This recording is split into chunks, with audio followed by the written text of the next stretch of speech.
I just watched 4 hours of wrestling and I'm damn tired.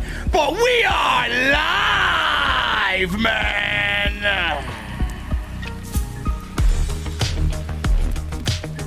AEW Dynamite tonight, SmackDown. Who gives a shit about WWE, man?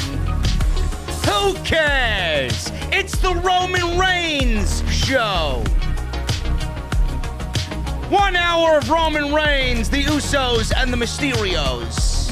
And nobody cares about the other hour.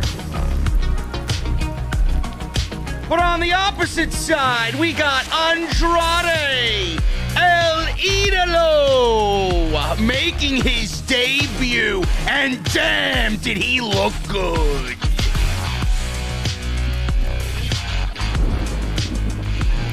The Young Bucks put the tag team titles on the line against Pac and the Joker, Pentagon Jr. And is AEW setting up Christian Cage for a heel turn on Jungle Boy? All these questions plus so much more. We're going to break down these two shows tonight, ladies and gentlemen, on the only podcast you need on your Friday nights. There's a reason why we're number one every week. Why? I don't need to tell you, but I'm going to tell you anyway, because this is off the script.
What is going on, guys? Thank you so very much for joining me on your Friday nights.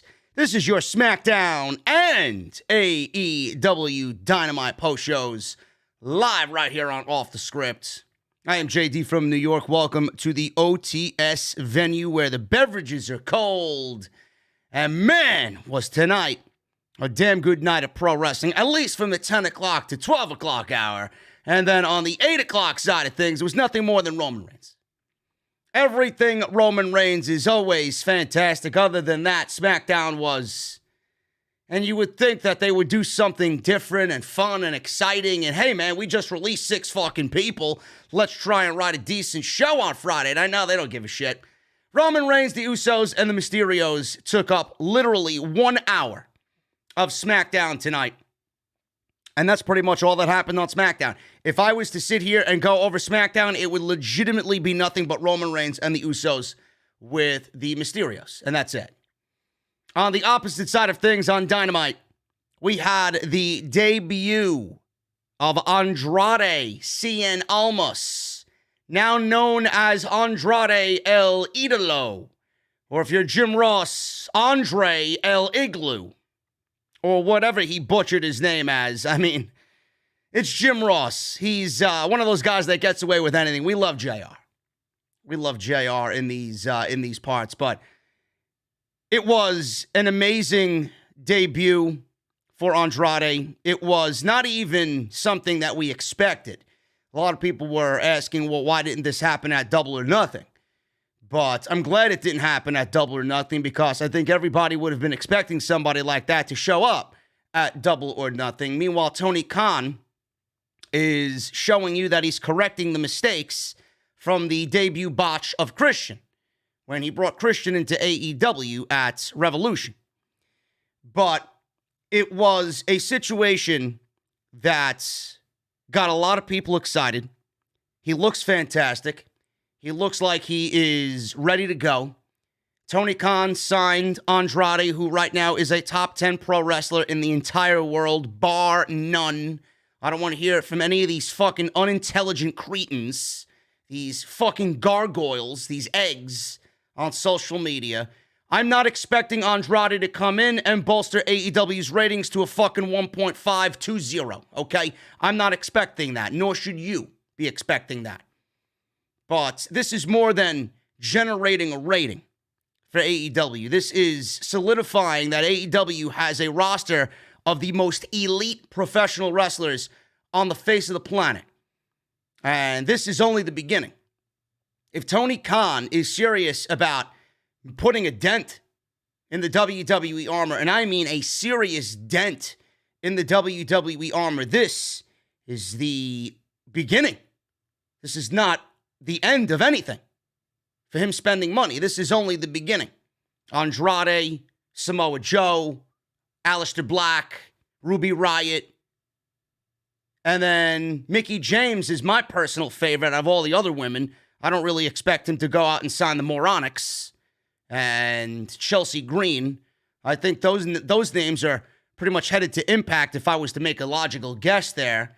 But you're going to sign who you think is going to make an immediate, and no pun intended, impact on AEW Dynamite. And those are the names, in my honest opinion. If you want to go out there and throw a wild card in there, I'd take Buddy Murphy. I'd take all these fucking men and women that were released and sign them to a company. You could legitimately start a whole new wrestling company just based off who was released this week. It's ridiculous. But Andrade is more than just grabbing one of the best pro wrestlers on the face of the planet. This is going to do wonders for AEW's Latino community. And my God, man, I mean, I've seen people post on social media already the dream matches that await him in AEW. I mean, the obvious ones are there with Penta and Pac, Cody. If you want to say Cody, I know some people don't really like Cody. Jesse. But Omega, Page, you name it, man. I mean, there's just so many to name. I can't even list them all. Jungle Boy, Darby, Miro, Lance Archer. The list goes on and on. But he is a unbelievable. It's a no-brainer signing for AEW. An absolute no-brainer signing. You would be fucking foolish to allow that guy to remain on the free agent scene and get scooped up by anybody. And then in his mentality, I'm sure he's thinking, well, I'm not signing with Impact. I need a major stage here, man. I need somebody with a TV deal. Now, TNT is obviously much greater than whatever Access is dealing with over there in Impact Land, but this is exactly why more people in the free agent market are going to be lured into AEW. That's where it is. Tony Khan's not going to be able to sign everybody, and nor should he. He's got a payroll to maintain, but he needs to start collecting talent and really putting a dent in WWE's armor. This is the first time, I honestly think this is the first time since AEW has been born that I legitimately feel a tide changing. We are legitimately looking at a changing of the wrestling guard, I would say. The momentum is so in favor of AEW right now, it's not even funny. WWE has alienated not only their fans, but they've alienated their roster. Nobody feels like a family over in WWE. Everybody is just a fucking number who the suits and ties don't even give a fuck about. All they care about is lining their pockets with money. You are nothing but a fucking faceless entity in WWE. That's it. They don't give a shit about you. So why would anybody want to go there? The people on that roster know exactly how the company operates. It's becoming a situation where if you're a young up-and-coming talent on the indies, why the fuck would you want to sign with WWE? Why would you put yourself through that mental anguish? They don't give a shit about you. And whatever you work for in the indies, they're going to fucking change anyway. They're going to try and make it better or give you their own representation of what you should be, and then more than likely they'll fucking sit you in catering. Nobody wants that. They want an opportunity. You're in this business to wrestle. AEW is giving these men and women an opportunity to wrestle. That's why Black sat around for fucking God knows how long. Guy was probably going stark crazy. He's probably begging the fucking gods. Thank you for letting me free finally. Andrade's going to be doing the same thing. Over in WWE World, we got Roman Reigns and the Usos. I love where their storyline is going. I thought they did somewhat of a decent job in the open with that tag team title match. I did not like the Usos losing, even though it did fit into the narrative of what Roman Reigns was inevitably going to do later on in the evening. I also did not like the fact that we got the rematch the same night in the main event. It was just 1 hour of Roman Reigns and the Usos. And legitimately, the rest of the show is nothing more than the same shit that we've seen. We got a great match with Kevin Owens and Apollo, but they even gave you some fuckery in that match with Commander Aziz attacking Kevin Owens before the bell rung, or the match even started. He wasn't even allowed at ringside. And Kevin Owens got attacked in the back. What is it with people getting attacked in the back on SmackDown lately? Is this the new thing? Is this Bruce's new fucking thing? Oh, well, the way we get out of this match is somebody is attacked in the back. So then when they go out to the ring, they got an excuse as to why they lost. That's the new thing on SmackDown. Happened to Ray and Dominic back-to-back weeks. Happened at the pay-per-view. It happened literally the next week on SmackDown. And the Dirty Dogs still lost both of those matches. They are the dirty losers in my eyes. But WWE's got a serious problem on Friday night, man. They got a serious fucking problem on Friday night. Then they wonder why nobody watches. If you put at least 15% effort, and I'm just throwing a number at you, if you put any effort, really, any effort at all into the rest of the roster, the way you do Roman Reigns and the Usos, this show would be better off for it. Swear to God, man, I don't say shit to sound cool. I don't say shit to sound edgy. I don't say shit because of whatever reason. I say shit because this is the legitimate fact of the matter. This is the situation that we're dealing with. If Roman Reigns was not on SmackDown, if Roman Reigns didn't exist, SmackDown would be just as bad as Monday Night Raw. If Roman Reigns was not a heel operating at a godlike level right now with the Usos, this show would be as bad, if not worse, than Monday Night Raw. They got a serious fucking problem, man. They do not even utilize, I would say, 75% of their active SmackDown roster. We see the same names every single week. Every single week. Where is the rest of the fucking roster? They got no women's division. They got 6 women on that show? I believe it's 6 women. There may be 7 women on Monday Night Raw. Wow, what a difference. Those numbers do not equate to a division, Bruce. Then you got tag teams, you got the Mysterios, you got the Dirty Dogs, but they're fucking losers. Why does anybody want to see them go for anything after they were treated like a bunch of fools by the Mysterios? You got the Alpha Academy, who I still don't even really represent as a real tag team. Street Profits. You got 4 tag teams, and the Usos. 5, I'm sorry. 5 tag teams in that division. It doesn't make it a division. You're going to run the gambit of matches pretty quickly. Pretty damn quickly. They got a problem. I don't know what they do. I don't know where they go with all these releases. It makes them look a lot worse. Monday Night Raw, we already got a glimpse of what's to come on Monday Night Raw. Contract signing between Bobby Lashley and Drew McIntyre. Wow, man, I've never seen one of them before. Then we got a 5-team gauntlet battle royal, or whatever the fuck they're billing it as, a 5-team tag team battle royal. I'm assuming the winners wrestle the tag team champions at Hell in a Cell, because clearly Omos and AJ Styles, they have no teams to go up against. I wonder who that will be. And then we got Shayna Baszler talking to a fucking doll on Alexa's Playground come Monday. Wow, man, you got one of the lowest ratings in 29 years on Monday Night Raw this past Monday on Memorial Day. And don't use the excuse of, oh, well, it was Memorial Day. How many other Memorial Days have we celebrated with Monday Night Raw being on the air? It's not an excuse. You're just fucking stupid. But they're looking to get even lower with the ratings if this is the best that they got. SmackDown's doing no better. They're going down as well. The last couple of SmackDowns have charted below 2 in the ratings. And that hasn't happened for SmackDown. People are getting bored.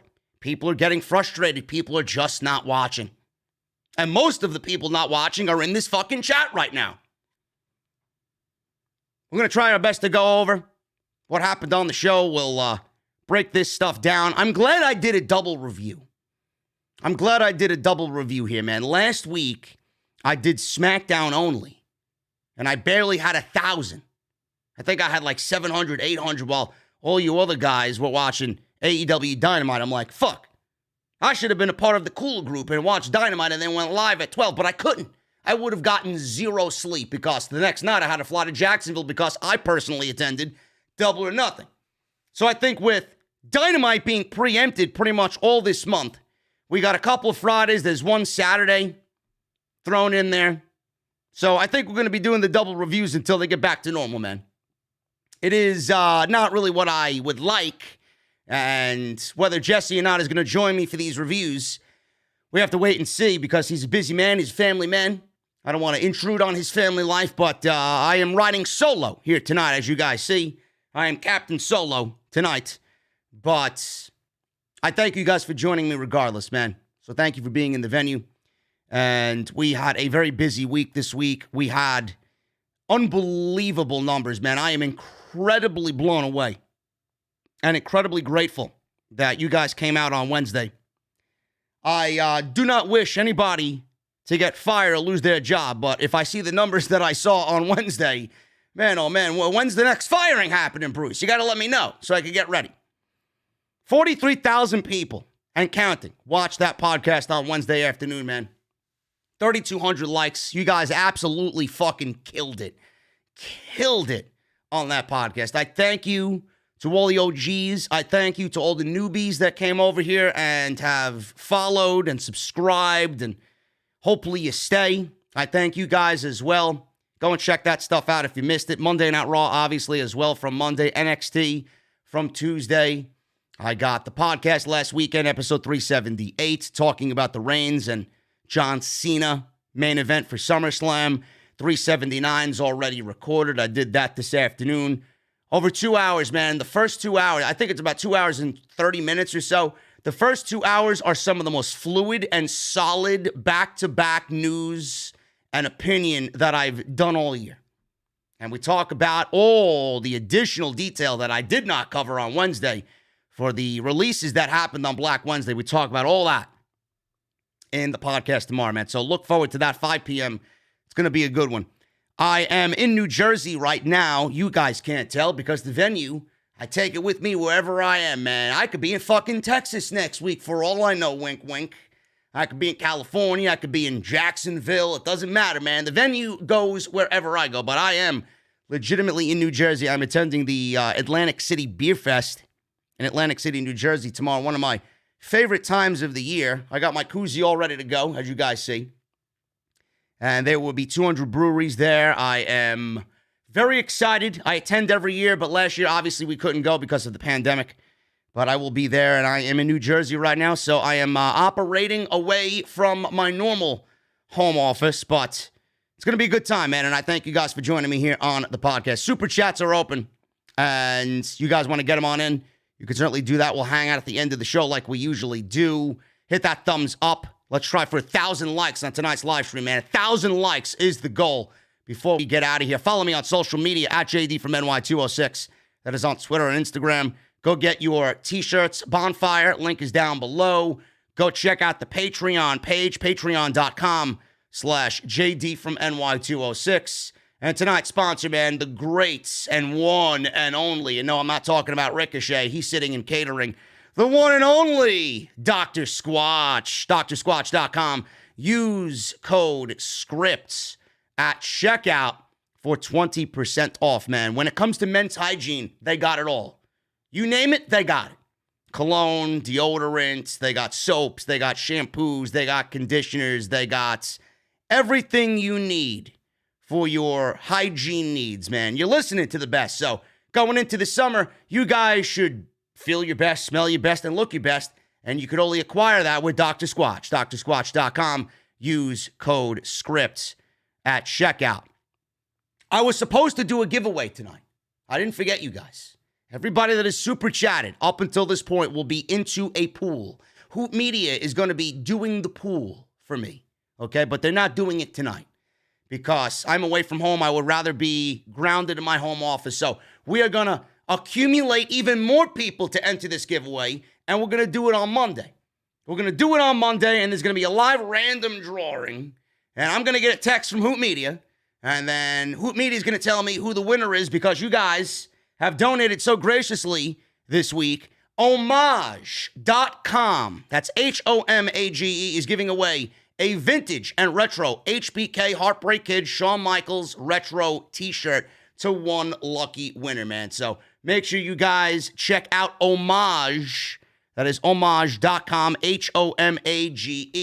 You guys could use code SCRIPT to save 20% off all of your purchases over there. So we'll do that on Monday. I did not forget. So those asking me, we'll be doing it on Monday. Let's go right to the top, man. Let's start with AEW Dynamite because this was obviously the more entertaining of the shows. I think most of you are here to watch Dynamite anyway, or watch me talk about Dynamite. We got the start of the show. Daly's Place did not look to be a sellout tonight, but still a hot crowd. Not as hot as it was the previous week or at Double or Nothing, but it was still a hot crowd. I cannot wait for them to get out of Daly's Place and get out on the road and get new fans in attendance wherever they go. We got the Young Bucks defending the Tag Team Championships against Pac and Pentagon Jr. This was a fine match. Fine for what it was. Very good open as always. I love the fact that Dynamite opens the show with professional wrestling and not with a fucking promo. Bruce, Vince, Raw, SmackDown.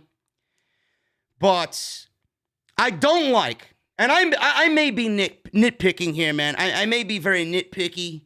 So if you're an AEW elitist, or if you're an AEW guy, don't rip my eyes out. But I am very analytical when it comes to these types of things. I do believe that Pac and Penta were owed this tag team title match anyway. So I understand that part. But I don't like the fact that Pac just wrestled for the world championship, lost a triple threat match to Kenny Omega, and then turned right back around on Friday and get a tag team title match in the same week. That sounds like a Monday Night Raw problem, if you ask me. Now, I do think that they are owed this tag team title match anyway, but I don't like that aspect. It should have been spaced out a little bit better. That's just my opinion. That's me being very nitpicky. So, excuse me for being overly analytical. But this match was fine for what it was. We got Don Callis on commentary because that's exactly what he does. He's always there when the Bucks wrestle. Very good at his job. Fuck you, Don rang out at Double or Nothing. Guy had to be smiling from ear to ear because that's exactly what you want to hear as a heel manager. So Pac and Penta attacked right at the bell, right at the top. They did top rope dives before the match started. Pac focused on Nick while Penta was working on Matt Jackson. The Young Bucks obviously took control. They did several quick tags working on Penta. Pac was tagged in, took advantage for his team. Pac set up for the Black Arrow at one point, but Matt Jackson rolled out of the way. Nick then held Pac as Matt did a heelish move. He was supposed to do a tope con hero, I believe, or a dive through the ropes. He does what I call the Evander James. Evander James is a very talented professional wrestler coming out of House of Glory. He always used to do this thing where he teased diving through the ropes, and then he would just troll the crowd, thinking that, you know, the crowd was going to get some big suicide dive, some high risk spot, and then obviously the heel's going to just laugh in their face. Well, you thought I was going to do a babyface move? Get the fuck out of here, right? So that's exactly what he did. He stopped his dive. He ran around the entire ring and clotheslined Penta, I believe, on the outside. So that was pretty much it. It was Pac. It was Pac on the outside. So they go back in the ring. Matt had his shoes shined by Brandon Cutler, middle of the match. Very heelish thing to do, get your shoes shined. Pac hit some moves on Matt. Matt turned it around. Matt was able to gain advantage. Pac took on both Matt and Nick. hit a German on Nick, which looked fucking ridiculous. It happened so quick, man. There's so little room for error during those snap German suplexes. It is ridiculous. Penta was tagged in. He fought both Bucks who were on the defensive at this point. Nick was able to tag in Matt. Penta got a near fall that was broken up by Nick. Pac was tagged in after. He hit several kicks and then a devastating Liger bomb for a near fall. Penta did a double stomp on the groin of Matt Jackson. Nick did a blind tag in, but he was taken out by both Pac and Penta. Penta then hit a destroyer on Nick. Matt tagged himself in, hit a destroyer of his own. All four men battled on the apron. Penta took out Matt and Nick. Nick used the referee as a shield at one point towards the end of this thing. Ref was not really taken out, but he was like kind of, I guess, taken out, quote unquote. He went down, but he wasn't really out. Nick took off Penta's mask to try and toy with him and really create this scenario where the team of Pac and Penta were weakened, but Penta had another mask underneath his outside mask. So clearly, Matt was taken aback by this. He's like, what the fuck? So Penta hit a pile driver, package pile driver. Pac then hit the Black Arrow. Incredible close near fall. Matt was almost beaten. Cutler came in, distracted the ref, and Nick ended up pinning Pac because of the distraction, and that was pretty much it. The Young Bucks win in about 10 minutes. Solid, quick action to open Dynamite, and the Young Bucks retain the Tag Team Championships. I'm loving the Young Bucks heel run right now. They got it down to a perfection right now. That heel gimmick, the prick-like heel gimmick, I'm loving it. So whatever they're doing, it's working. Their attitude, their charisma, their cockiness, it's all working. Then they got Don Callis with them. Unbeatable combination, man. They're doing their thing. They're probably, right now, the best act, one of the best acts in AEW, one of the most entertaining acts in all of AEW.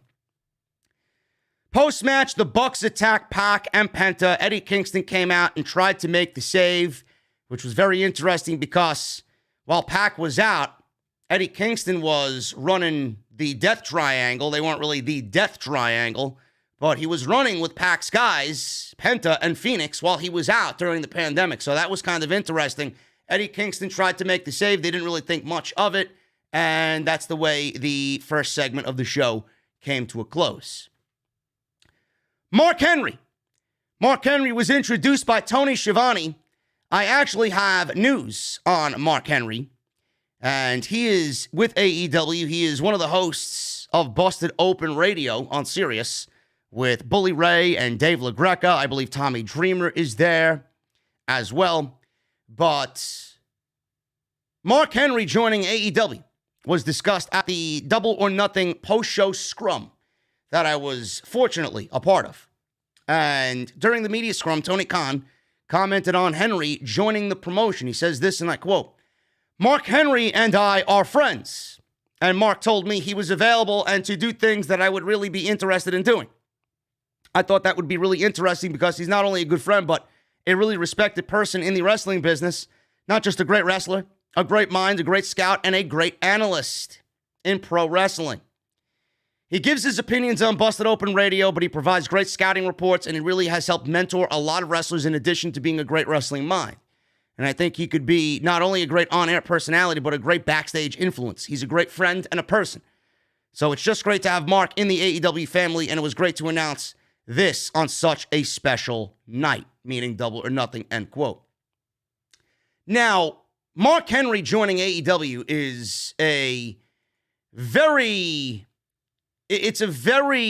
good decision by AEW. And Mark Henry, I believe, has his hat in scouting Bianca Belair, I believe.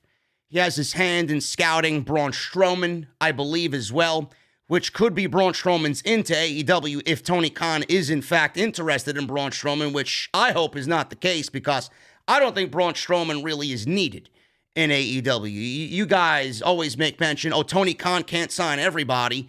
That's one of the guys I would not sign, is Braun Strowman. I think he would probably be better off in Impact. But then again, I can't even see him in Impact because I honestly think Braun Strowman is one of those guys that thinks he's better than he really is. And he's going to want that major stage. But Mark Henry did have a hand in finding Braun Strowman as well. I believe he also had a hand in finding Jade Cargill, which is quite the interesting fact because right now, Jade Cargill is running around with Mark Sterling, which I don't think is really necessary. I honestly think it's a troll job and that Jade's going to end up turning on him. I discussed this with Jesse on the Double or Nothing show that we did on Monday afternoon. If Jade Cargill needs anybody, which quite frankly, him and I don't even think she needs anybody, but if they were to pair Jade Cargill with somebody, Mark Henry would be the absolute best person to pair with Jade Cargill and have them together and him be her manager. That's what I would do. To me, that just sounds like a sound booking, creative decision there. But I don't know what direction they're going in with Jade Cargill. They could go anywhere they want. They may stick with Mark Sterling. I don't know.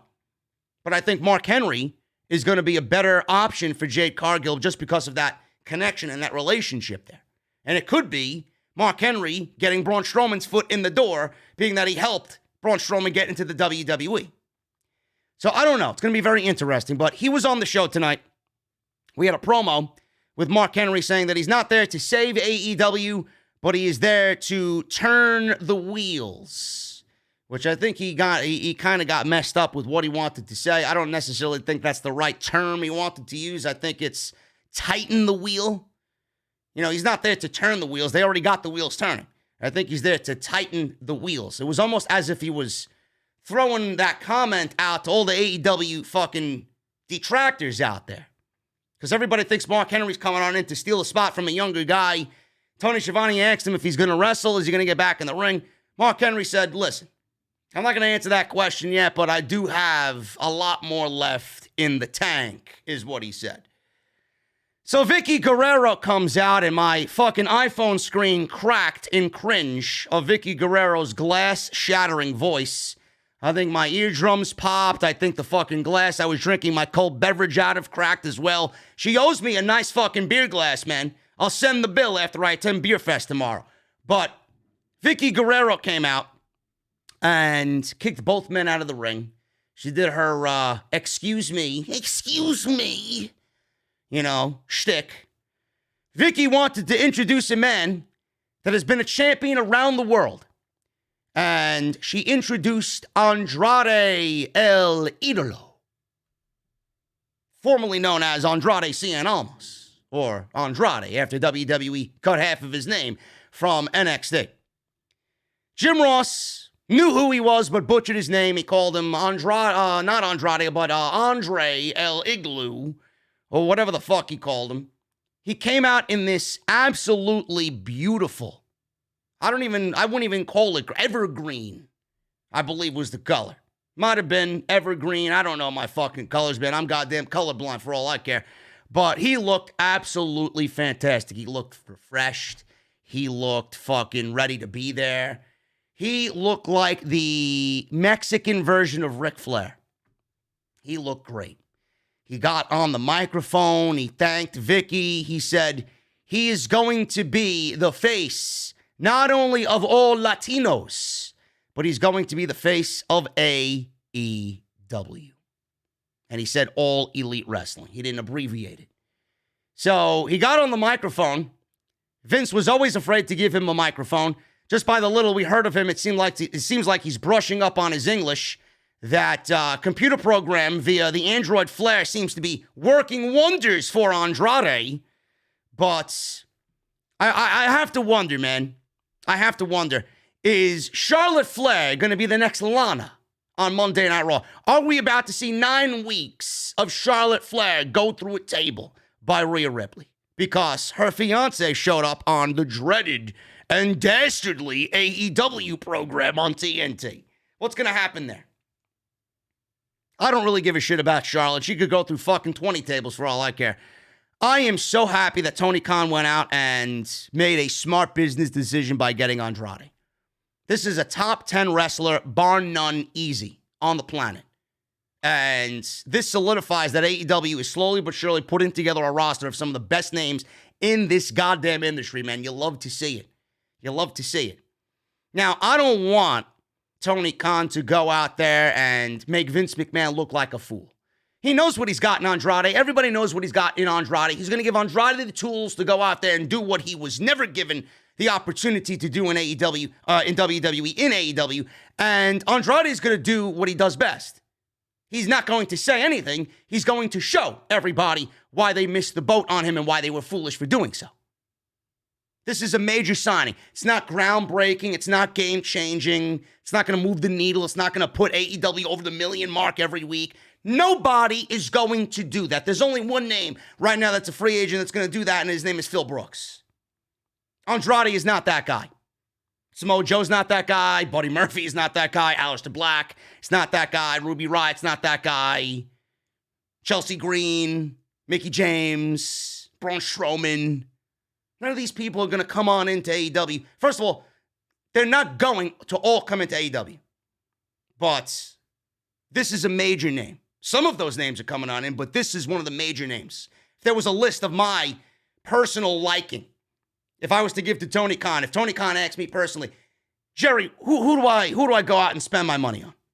I'm giving him a name, 3 guys from top to bottom. Starting at the top, Andrade would probably be number 1. Aleister Black, number 2. Samoa Joe, number 3. There was 3 guys. And if you want to make a case for one of the females, I'm going out and getting Ruby Riott. If you want to add a 5, on number 5, then I'm going out and getting Mickie James. Ruby Riott and Mickie James, I think, would be fucking wonders. Then you bring in Tessa. I don't know where Tessa's going to end up. I think Tessa is an afterthought right now. I don't know what's going on with Tessa. She better be careful about where she goes, man. If she goes to the E, she's nothing but Charlotte Flair food waiting to be fed to Charlotte Flair. If she goes to AEW, they'll actually treat her with respect. So she's going to make a very, very big decision soon. I don't know where she's going to end up. But AEW is absolutely in the process of changing the tides of pro wrestling. You feel it, I feel it, they feel it, Tony Khan feels it, the fans feel it. WWE is alienating everybody right now. And you feel it, you see it. They don't give a fuck about you. They don't give a shit about their own fucking shows. The only thing that they care about is who they love to push, who they want to make into the household name, which right now is Roman Reigns only. Everything else doesn't even matter. Everything else doesn't even get a fucking 1/10 of the attention Roman Reigns does. 1/10 of the effort Roman Reigns does. It's sad. It's great for Roman. We all love Roman. Most of us do anyway. But it's not good for the entire show. It's not good for the overall health of the show. But you generally feel a tide is changing. More people are catching eye of AEW because AEW is doing things that WWE should be doing. AEW is giving you a presentation right now that WWE should be giving you. AEW is the cool group of fucking people on the block. WWE is the old fucking senior citizen home that don't know what the fuck they're doing, run by 70-year-old fucking senile fucks that don't give a shit about the actual product. It's sad. They're in some deep shit. I don't give a fuck how many billions they make or how much they sell the fucking company for. They are fucked if they continue down this path. AEW doesn't need to generate 1 million ratings every week. TNT is more than pleased with what they got going on. Mixed with all the fucking ratings they usually get on a Wednesday night, plus the DVRs and all the interest in the pay-per-view buys, Double or Nothing did 150,000 pay-per-view buys, the most in AEW history. So please tell me how AEW is failing. Clearly there's interest. And as long as there's interest, Tony Khan is going to continue to build, which he should. This is a great move. They paired him with Vicky Guerrero. This is an absolute perfect pairing. Now, he came out to no music. You couldn't even fucking understand her because she was screaming and screeching like a goddamn banshee. Nobody knew what the fuck she was talking about. Then I heard Andrade El Idolo. I knew who it was. The fucking fans in attendance didn't know who it was due to all the screeching. But when he came out, there was a chant of AEW. Good on him. I wish him nothing but the best. This is exactly what WWE should be doing with Andrade, but he can't speak English. They let him go. Oh, I'm sorry. I'm sorry you don't grasp professional wrestling anymore. Then I see some fucking idiot on social media. Oh, it's business. They let him go because Vince found no value in him when he's got Santos Escobar on NXT. Like Vince McMahon knows who the fuck Santos Escobar is on NXT. The guy I seen him in a thread with Mark Madden on Twitter. Mark Madden called him a fucking idiot like he should have. Santos Escobar speaks English much better than Andrade. The fuck does he need Andrade for when he's got Santos Escobar who's got a better look and probably just as good in the ring? I'm sorry, you can't have two of the same fucking guy? Give me a break, man. Well, people are fucking stupid. Vince got rid of Andrade because Andrade couldn't speak English. That's Vince McMahon's problem. He cut a perfectly good promo here. I heard every fucking word out of his mouth. Andrade is going to do wonders in AEW. I can't wait. Anthony Onogo and QT Marshall versus my boy Lee Johnson. I can't make fun of Jesse because Jesse's not here.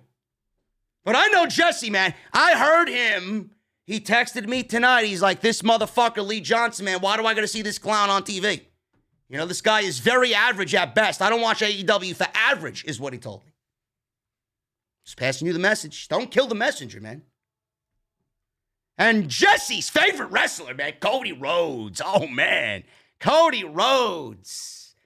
A bunch of Jesse's favorite wrestlers in this match, man. Now, I don't really care about this match. I'm sure this match will continue the feud. And I was hoping that Ogogo would get his win back over Cody, but that didn't happen. Cody took the pin, but it wasn't by Anthony Ogogo. Lee Johnson and QT Marshall started this match. Cody was almost immediately tagged in. Johnson looked good, man. Johnson's getting better week by week, man. He's starting to see Johnson come along. He still looks, as far as appearance goes, average. You know, he's not really out of that custom-created character vibe yet from WWE 2K. But he's getting a lot better, man. He's looking a lot more confident in the ring. He's looking a lot more smoother. He throws one hell of a fucking dropkick, I'll tell you that. But he's looking good, man. He had a nice neck breaker tonight. Everything is coming along slowly but surely. You're not going to get to the top by, just automatically being strapped to rocket pack and boom, you're there. I like to see guys like Lee Johnson come up and work their way through and get better. That, to me, as far as from me watching and me doing play-by-play for House of Glory, that's the one thing I love to see. I love to see people getting better. And that brings me great joy. That's the reason why I loved old NXT. We don't get that on NXT anymore. It seems like they've adopted Monday Night Raw over on Tuesday night. But Johnson was legal, and Johnson teamed up to take Marshall down. Marshall eventually took him out. Ogogo tagged in. Cody then got the tag back in. Ogogo and Marshall teamed up. Cody was being double teamed, and then Cody eventually took out Marshall when Ogogo entered solo. Johnson was tagged back in. He had a cutter on Marshall. They battled on the outside. Ogogo punched Johnson, knocked him out. Marshall began working over Johnson in the ring after the punch by Ogogo. Speeding up towards the end of this thing, Cody had locked in a figure four on QT. Ogogo comes off the top rope with a frog splash, and they shot it very similar to what they do with Ricochet, coming out of nowhere. He came out of nowhere with a frog splash, broke up the hole. QT hit a diamond cutter on Cody for a near fall. That was broken up by Lee Johnson. Ogogo took out Johnson and punched him in the face. Actually, no, I'm sorry. That's he knocked out Cody. Ogogo dumped Johnson over the top rope as if he was eliminating him in a battle royal. That left Cody in the ring with Marshall. Referee was distracted, and Ogogo knocked Cody out with the right hand. Marshall fell on top of Cody, and that was enough for the 1-2-3. Ogogo doesn't even get his win back. You figured Cody would put over Ogogo. No. QT Marshall gets the victory over Cody Rhodes here, and Anthony Ogogo is still winless over Cody Rhodes after Double or Nothing. I don't know. This seems like it's not going to end. I think Cody Rhodes needs to go away for a little bit. There are more and more people chirping in my ear. I can't stand Cody. Cody's becoming Triple H to me. Cody is nauseating to watch. I think Cody needs to sit at home and just attend to his wife as she gives birth to their beautiful baby daughter. That's what I think. I think going away will help Cody Rhodes out in the long run. But Anthony Ogogo and QT Marshall win. After the match, QT cut a very good promo on Tony Schiavone, of all people, saying that Tony Schiavone snide remarks, never believed in him. Now you sit there slumped over in your desk. You don't have anything to say. I like it. Keithy's got a nice swagger to him when he's angry, man. So they win here, and the Factory gets the victory over the Nightmare Family in the tag team match. Inner Circle, they came out. They had a nice little celebration after the Stampede, which was fantastic. Probably one of the best cinematic matches of the cinematic era. I was there live. I seen it happen live. Fantastic. So they walked to the ring. Jericho was there in the ring with his group. They obviously sang Judas. He announced that the live audience got free t-shirts after the Stampede victory. Jericho then passed the mic to Sammy. Sammy said he was still on a high from Double or Nothing and talked about the 630 he did to that idiot Sean Spears. He then told the story that he does the 630 all through his childhood off his mother's roof, off the house. So he did it in the main event, and that's what made him tell that story. He then passed the mic to Santana. He asked what they really accomplished in that victory. He said that they still have to deal with the Pinnacle backstage. He would like to never see them again. He obviously then called out with Ortiz FTR for trying to end their careers. He said this isn't over. Jake Hager agreed and said that they would beat the Pinnacle's asses until the Inner Circle says so. He challenged Wardlow to an MMA fight on Dynamite in 2 weeks. So I know NXT has their pit fight cage match that they did with Thatcher. I wonder if it's going to be similar to that, or if it's just going to be a steel cage around the ring and they're going to fight MMA style with MMA rules. That should be pretty interesting. Jake Hager, I don't think Jake Hager lost an MMA fight yet in his young career, so it's going to be interesting. But I don't necessarily want to see, if Jake Hager really is serious about MMA and he's doing an MMA match in a pro wrestling environment, I don't want to see him lose an MMA fight. If he was to lose an MMA fight, I want to see him lose an MMA fight for real. Maybe they let them go out there and do MMA rules. Who the fuck knows, man? I have no idea. But we're getting an MMA fight in 2 weeks on Dynamite, which should be pretty interesting. Jericho then got on the microphone. He talked about MJF and said that they thought of him, or the thought of him pisses him off. Said MJF tried to end his life at Blood and Guts. Bro, your life wasn't ended. You landed on a sort of perfect sleeper, bro. You're all right. I don't even think the elbow was injured. That's just me. That's just my professional assumption there. I don't think Jericho really is hurt. But he thinks about it every day. I don't think about it ever because I want to put that ending as far out of my memory as I possibly can. The match was great, though. He said that he has to settle the score with MJF. He said everything up to this point is not enough. He said until he can end MJF's career, it's not going to be over. He said that MJF calls him the GOAT, the greatest of all time.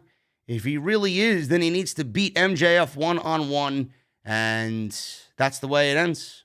So it looks like we're all getting Pinnacle and Inner Circle to continue in their separate little feuds. Sean Spears and Sammy Guevara, FTR and LAX, Santana and Ortiz, Wardlow and Hager, and then Jericho and MJF. Jesse wanted it to be over. Bro, it ain't going anywhere, man. This shit is going to happen all the way up until All Out. Not going anywhere. Kenny Omega and Don Callis were in the back. They were in the control room where Kevin Dunn usually hangs out, but there's no Kevin Dunn in AEW unless I find out that there is somebody that likes wood in AEW. The way these guys shot Blood and Guts may be, I don't know. But Don Callis said that they have footage to show next Friday to prove that Kenny Omega was almost screwed out of the title. It was also brought up that Kenny would be fighting Jungle Boy on June 26th, which is a Saturday night, for the AEW title. Kenny then sang Jungle Boy's entrance in a very mocking way with Alex Marvez. Andrew, Alex, who the fuck cares? It's 1 o'clock in the morning, man. I'm tired. Alex Marvez. And Alex Marvez is just one of those guys that shows up everywhere. I find it hilarious that he always knows exactly where Don Callis and Kenny Omega are to conduct an interview. Very much looking forward to that match, by the way. Jungle Boy and Kenny Omega, I think that's going to be a fucking barn burner. Can't wait to see. Speaking of Jungle Boy, he was in a tag team match with Christian Cage as his partner against Private Party. Not really digging the Private Party ring attire here, man. They look like fucking, they look like Sprint Mobile salesmen. The fuck is that? They're supposed to look rich and very posh, but I like the old private party getup a little bit better. But I guess this fits the Hardy family office vibe, because they got a lot of money. Christian Cage and Isaiah Cassidy started the match. This is very interesting because Christian and Matt Hardy obviously have a very notorious history with WWF, the Hardys, Edge and Christian, the Dudleys, the ladder matches, all that shit. You guys know the deal there. But this was mostly about Jungle Boy, man. AEW is pushing Jungle Boy big. They are strapping a rocket to him, and man, is it not only a beautiful thing, it is very apparent. They are big on Jungle Boy, man. So Christian was being beat up for a little bit by Private Party. Jungle Boy got the hot tag. He took out both guys, Quen and Cassidy. He dived out and took the Private Party guys to the outside. He met Matt Hardy on the outside at one point as well. Jungle Boy then tried to move off the top rope, but Mark Quen caught him, took advantage.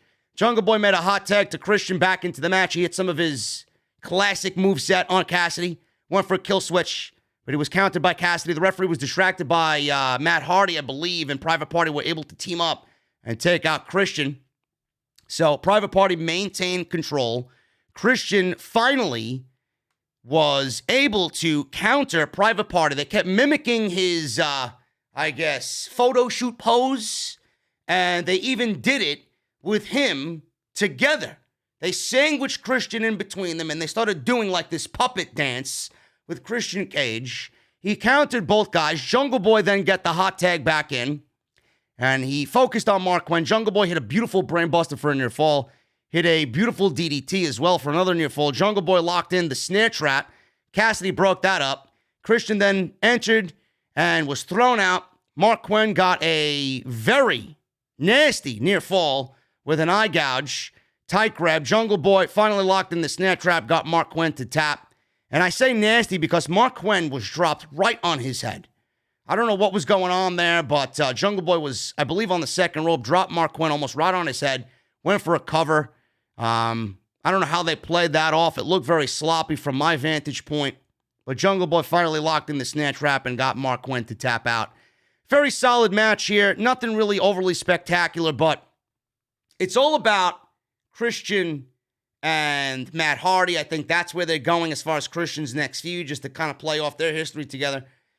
But something is happening with Christian and Jungle Boy. I don't know exactly if this is where they're going with it, but Christian is very, babyface right now. I don't know if people are really taking to Christian as a babyface. I think Jungle Boy is so incredibly white hot right now that I think anybody that goes against Jungle Boy is going to be a fucking mega heel at this point. Christian is being very overly generous and putting over the youngster, right? He's being very appreciative. He's being very supportive. Certain camera angles kind of give it away as maybe Christian Cage is going to turn on Jungle Boy. We got this match on the 26th. It's going to be Jungle Boy and Kenny Omega. I think it's going to be a great match. And I think it's going to be used to propel Jungle Boy even further up the AEW ladder. They're not going to have Jungle Boy outright lose clean. Kenny Omega's either going to cheat, or what I think is going to happen, I think Christian Cage is going to turn heel, and I think they're going to use Christian Cage's heel turn and facilitate that by him turning on, or him fucking over, Jungle Boy out of jealousy, because he really wants that spot. And I think Christian's going to be using a heel capacity against Jungle Boy. That should be the match at All Out. And Jungle Boy should go over Christian Cage and him get the win over the veteran, who is seeking redemption in this new venture in AEW and seeking redemption after being away for 7 years. I think that's where they're going with this. I think Christian probably would operate better as a heel anyway. I don't think anybody really is gravitating to him as a babyface. I mean, you guys? I don't really care for him. As far as I'm concerned, he's just there. He just exists. There's nothing special about him. But I think as a heel, I think we would have a better appreciation for Christian Cage right now in AEW. And if he feuded with Jungle Boy, that's mega heat right there. That would be mega heat for Christian Cage. And a win over Christian Cage for Jungle Boy in a major pay-per-view, I mean, it's only going to enhance him even further. That's what we are in the business to do. Get Jungle Boy and guys like Jungle Boy over. I like it. Let me know what you guys think about that. Is this being set up to turn Christian Cage heel and Jungle Boy get the match with Christian at the pay-per-view? Moving on with the next segment. Team Taz responded with a video about their loss at Double or Nothing. Set up a tag team match next week with Adam Hangman Page and Preston Vance of the Dark Order being his partner against Brian Cage and Will Hobbs. That should be interesting. Darby Allin and Sting came out. They came out to the ring to speak with Tony Schiavone. Sting said he had so many great experiences in wrestling, but he said Sunday night is a night that he will never forget. The crowd gave Sting a "You Still Got It" chant. I wonder how Sting really feels about that. Did it ever go away, and did Sting ever think that he never had it anymore? Or does he genuinely like those chants? Because I know some guys in WWE do not like that chant at all, you know?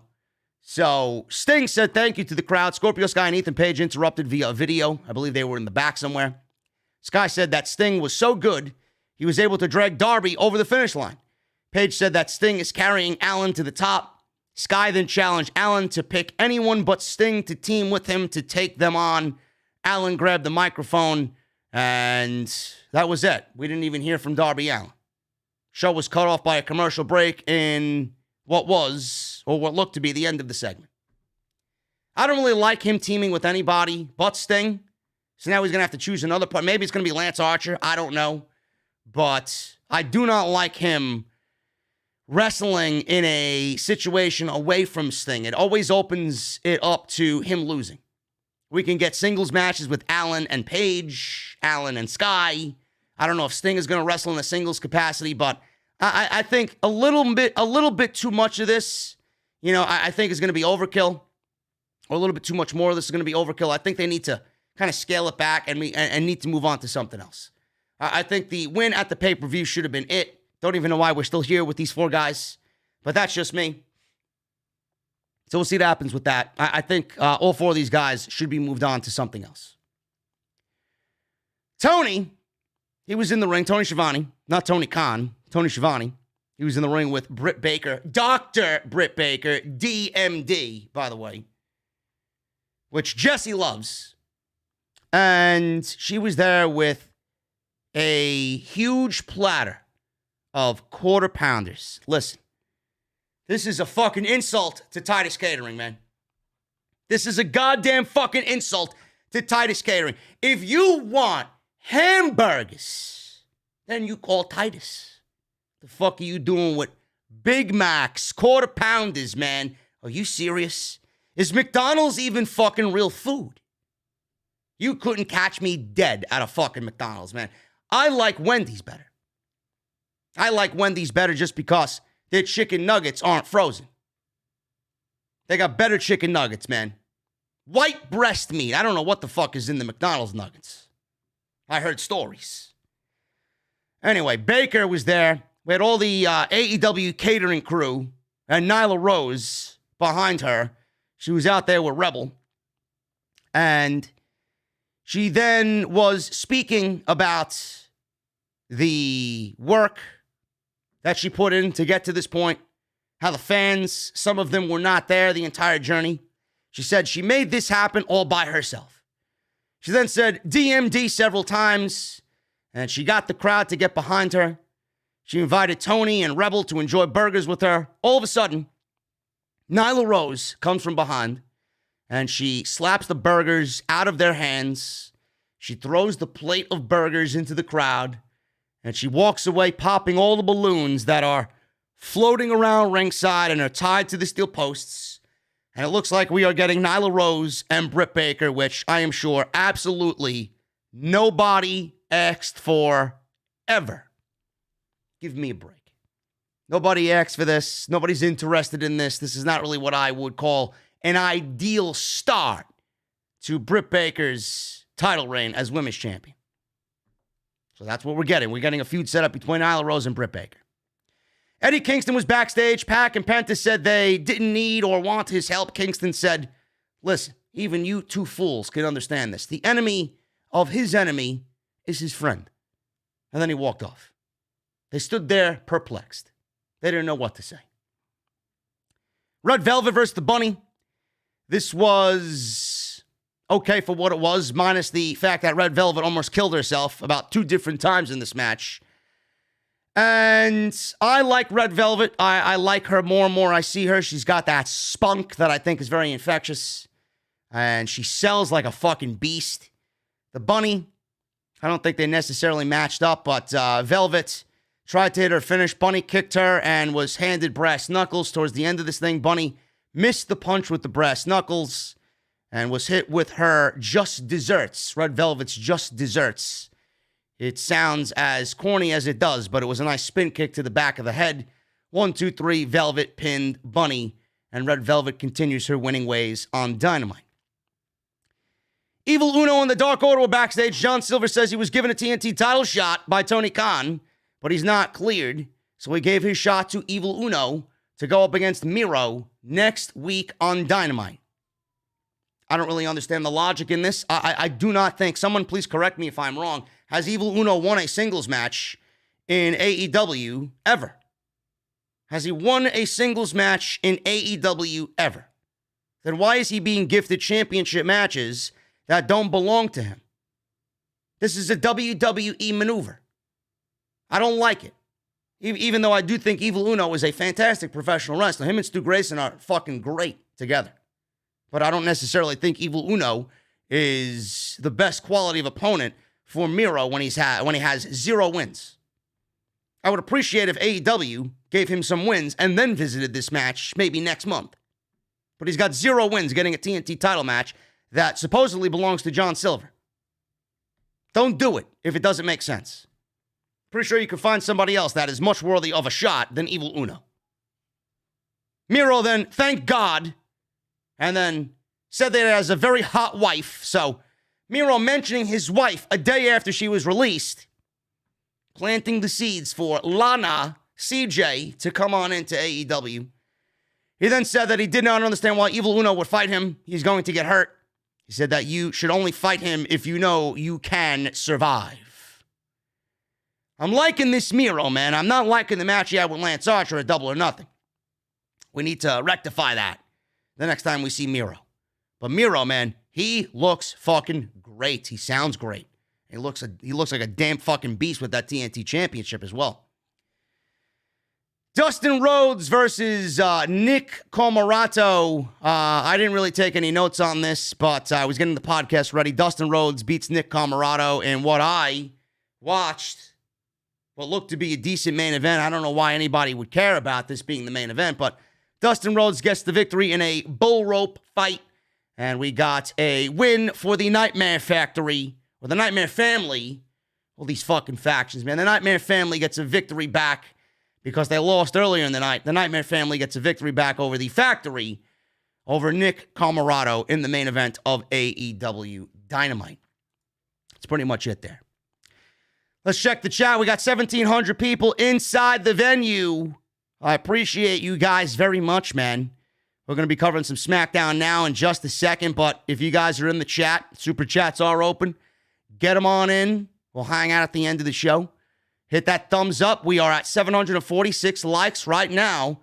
The goal is 1,000. So make sure you guys also go check out Dr. Squatch, drsquatch.com. Use code SCRIPT at checkout for 20% off. That is drsquatch.com. And use code SCRIPT at checkout. Dynamite was good. I enjoyed Dynamite tonight. We got the big Andrade reveal. He is now all elite.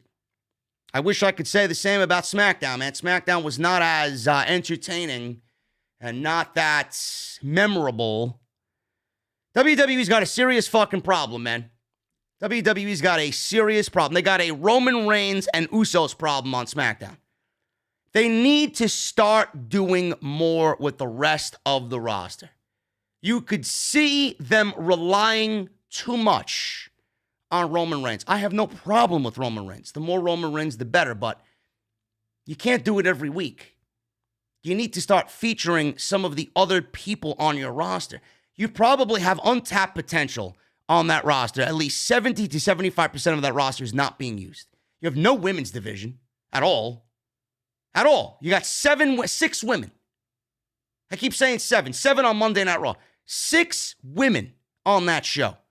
2 of which are the tag team champions in Natalya and Tamina. Carmella, Bianca, Bayley, Sasha, and Liv. 7. It is 7. They did have 8 in Ruby Riott, but you know what? Ruby Riott got canned. She got fired. 7 women do not make a division. Sorry to tell you. 5 teams do not make a tag team division. I don't know why we're getting 1 hour of Usos and Mysterios, and everything else is the same shit that we've gotten the past couple of weeks. WWE's got some serious fucking shit to work out. They are trending downwards in every fucking capacity. It's scary. It's scary how AEW is moving up and WWE is going the opposite way. SmackDown. They went right to the ring for Roman Reigns' entrance. Paul Heyman was there. The WWE Thunderdome crowd tonight was overly fucking loud. I don't know what they did with the button in the production truck. Somebody fucking must have rested their elbow on it without really realizing. It was obnoxious to a point where I wanted to fucking mute my television. But Roman Reigns is on the microphone, so I got to listen to what the tribal chief has to say. So, Roman Reigns lifted up his belt. We got Roman sucks chants over the virtual screens with the geeks booing Roman Reigns. He soaked it all in, and he said he wants to really direct how he's feeling tonight. He said last week he wasn't happy, but with the counsel from the wise man, Heyman, and a week to chew on it, he changed his position. He said it's no secret he is the centerpiece on SmackDown and it all revolves around him, but I'm a giver, he said. I allow this to happen. He directs comments to Jimmy Uso, saying if he says he's going to win, he better win tonight with Jay. He told Heyman, calling him wise man again, that he has a lot on his plate and he wanted to talk to his cousins now. So Heyman yelled at the timekeeper, play the Usos music. Usos came out together. Jay shook hands with Reigns and called him the tribal chief. Reigns looked at Jimmy and said, it's your turn now. Acknowledge me. Jimmy said he's not going to do that. He already did that back at Hell in a Cell when he was choking his brother out and choking him out at the same time. He said that's in the past, and tonight is about him and his brother winning the tag team titles for the 7th time. Reigns nodded, said yeah, but he seemed a little off. He let out a deep sigh and said, well, good luck. Good luck. You called your own shot. I get that. I do that. But then again, I get the job done. So if you say you're going to win, make sure you're going to win. He said their whole family is watching, so get the job done and bring me the titles when it's over. The Usos said, together, we are going to bring the Uso Penitentiary, or welcome to the Uso Penitentiary. So Roman Reigns is pretty much saying, bring me the titles or don't show up in my locker room. You're not even going to be a part of the family if you don't bring me back the tag team championships. So Rey and Dominic Mysterio, they come on out. We get this match right at the start. This one goes 14 or so minutes, and this was very good up until the ending. The ending looked a little botched in my eyes. It wasn't as fluid as it should have been, but they got the job done, and the ending that they had, I guess, wanted to get out of this tag team title match. So Jay tagged in, and they both delivered. The Usos delivered a double-team Samoan drop for a near fall, I believe, on Dominic. So Jay showed frustration at Dominic kicking out. Both Usos then charged at Dominic, but he ducked, tumbled to the floor. Rey landed a running senton off the ring apron onto Jay. Jimmy immediately super kicked Rey down to the mat.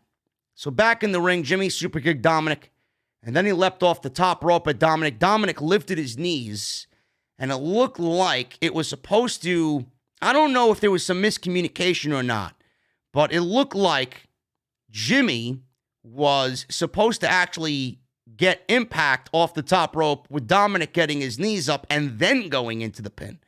But it looked like Jimmy stopped short off the top with Dominic getting his knees up. The knees up really had no impact at all. They went right for the roll-up, which Dominic got on Jimmy. And 1, 2, 3, Dominic pins Jimmy Uso, and the Usos are fucked. Now, the thing is, the referee was behind both guys, so he had a bad vantage point with the pinfall being made. Jimmy actually got his right shoulder up. So the referee did not see that. They were arguing with the referee, and as you guys know, the referee's discretion or the referee's outcome is final. That's it. Jimmy Uso and Jey Uso got fucked. Now they got to answer to Roman Reigns, who was watching all of this unfold backstage. Roman was fucking pissed. Heyman looked on. He was concerned. He had that very concerned weasel look on his face. Reigns told Heyman, "Bring them to me now." As if he's going to off them in the fucking parking lot like Al Pacino and Joe Pesci in Casino. It's ridiculous. They got fucked. Roman Reigns didn't want to hear any excuses, though. You don't make any excuses around the tribal chief, let me tell you. So they are in some deep shit now. Now, this was the only outcome. They got the outcome. They got their desired outcome that they want. The Usos needed to lose this match. It would have made absolutely no sense for the Usos to win this match. That's not where the story is. The Usos winning the tag team championships is not the story yet. The story here is Dominic and Rey getting the victory, and the real story is what Roman Reigns is going to do to Jimmy and Jey after they lose. That's the real story. The story is not Roman Reigns, the Usos all having championships. The story is not the Usos winning the tag team championships after the Mysterios just won them 2 weeks ago. That's not the story. The story is Roman Reigns pissed at Jimmy and Jey for not getting the tag team titles. It will happen. But something has to happen where Jimmy acknowledges Roman. That's what the story is. Then they will win the tag team championships. A lot of people are like, why aren't they the tag team champions? Patience, my young goons. Patience. It's going to happen. Seth Rollins was getting mic'd up backstage. He was interviewed by Caleb Braxton. Nobody gives a shit about Seth Rollins. Apparently, he was about to have an exclusive interview. We'll get to that in a second. Backstage, they followed up with Jimmy and Jey in the locker room. Jimmy told Reigns he knows they got screwed because he saw it. He was watching it. Reigns yelled, "I don't want to hear it." And he yelled. He yelled at Jimmy.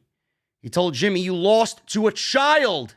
You called your own shot. You said you were going to win. You embarrassed our family.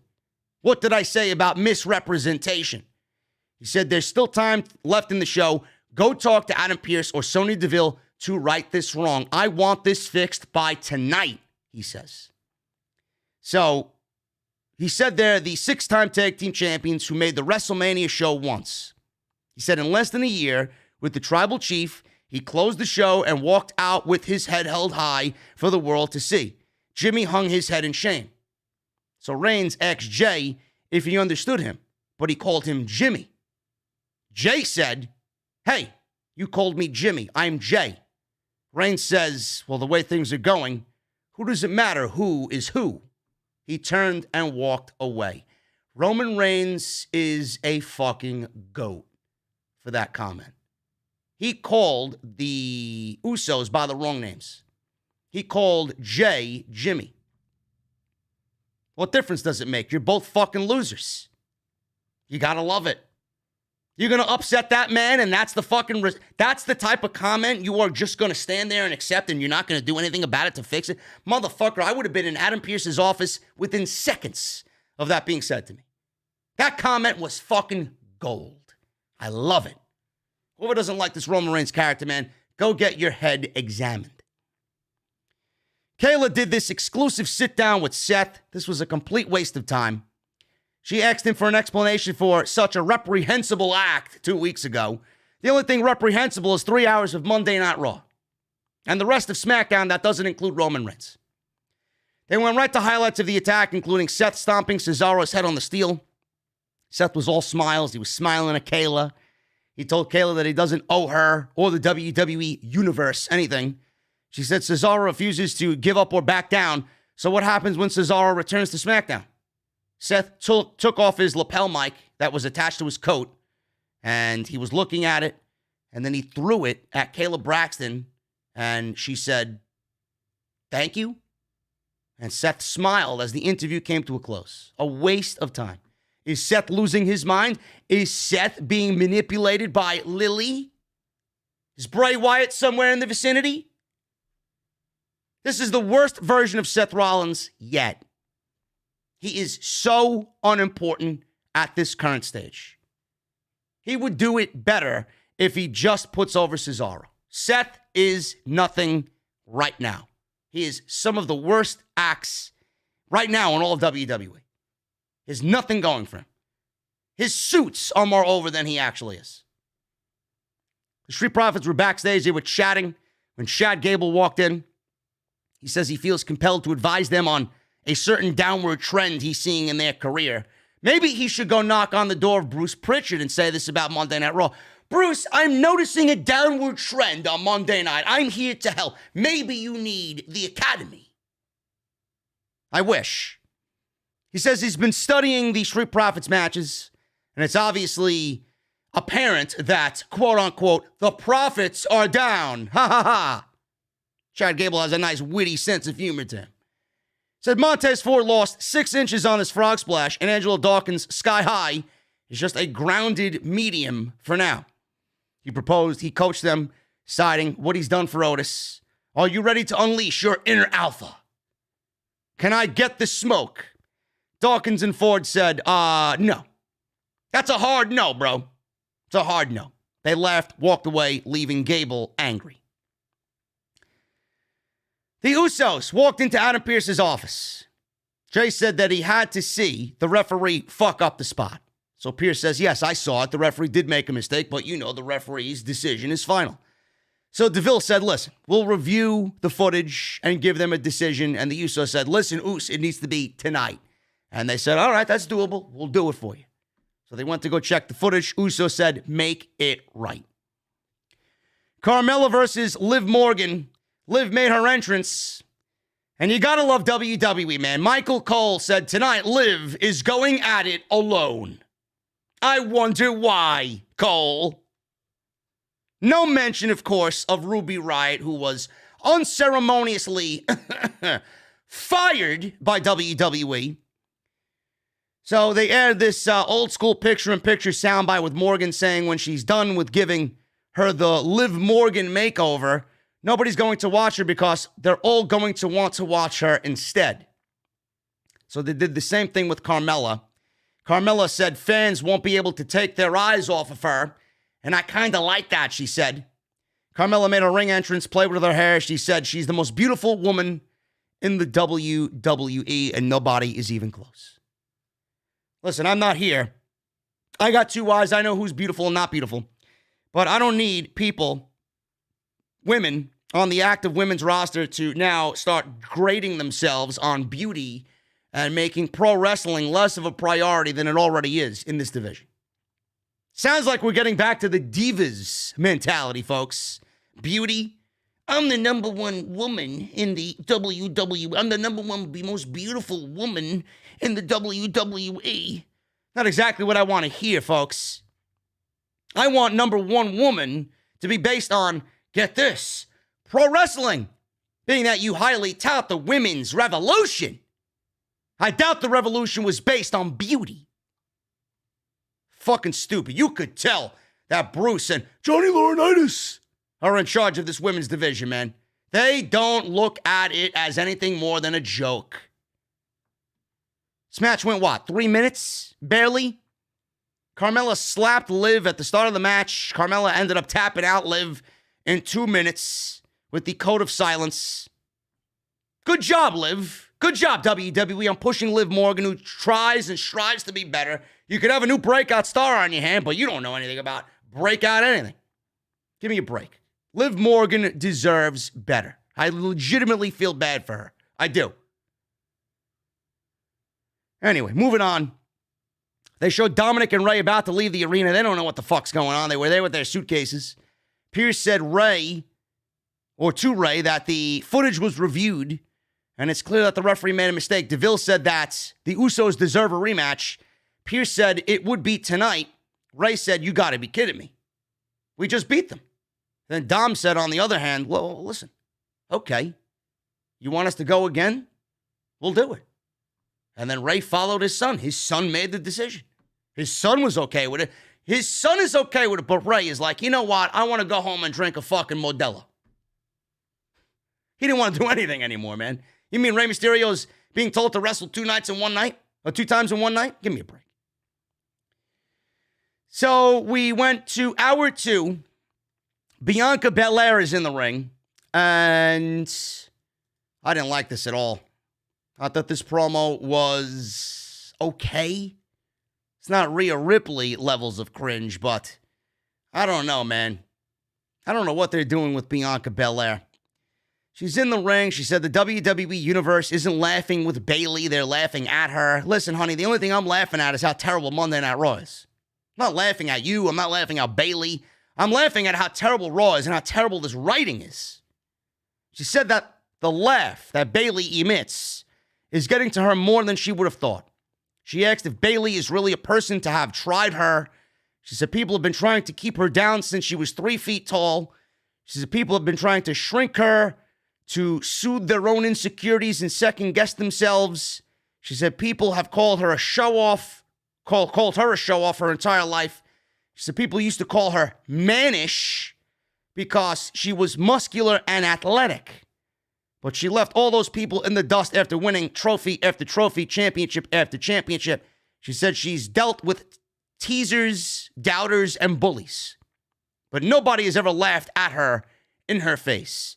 She said that's utter disrespect, and she's not standing for that.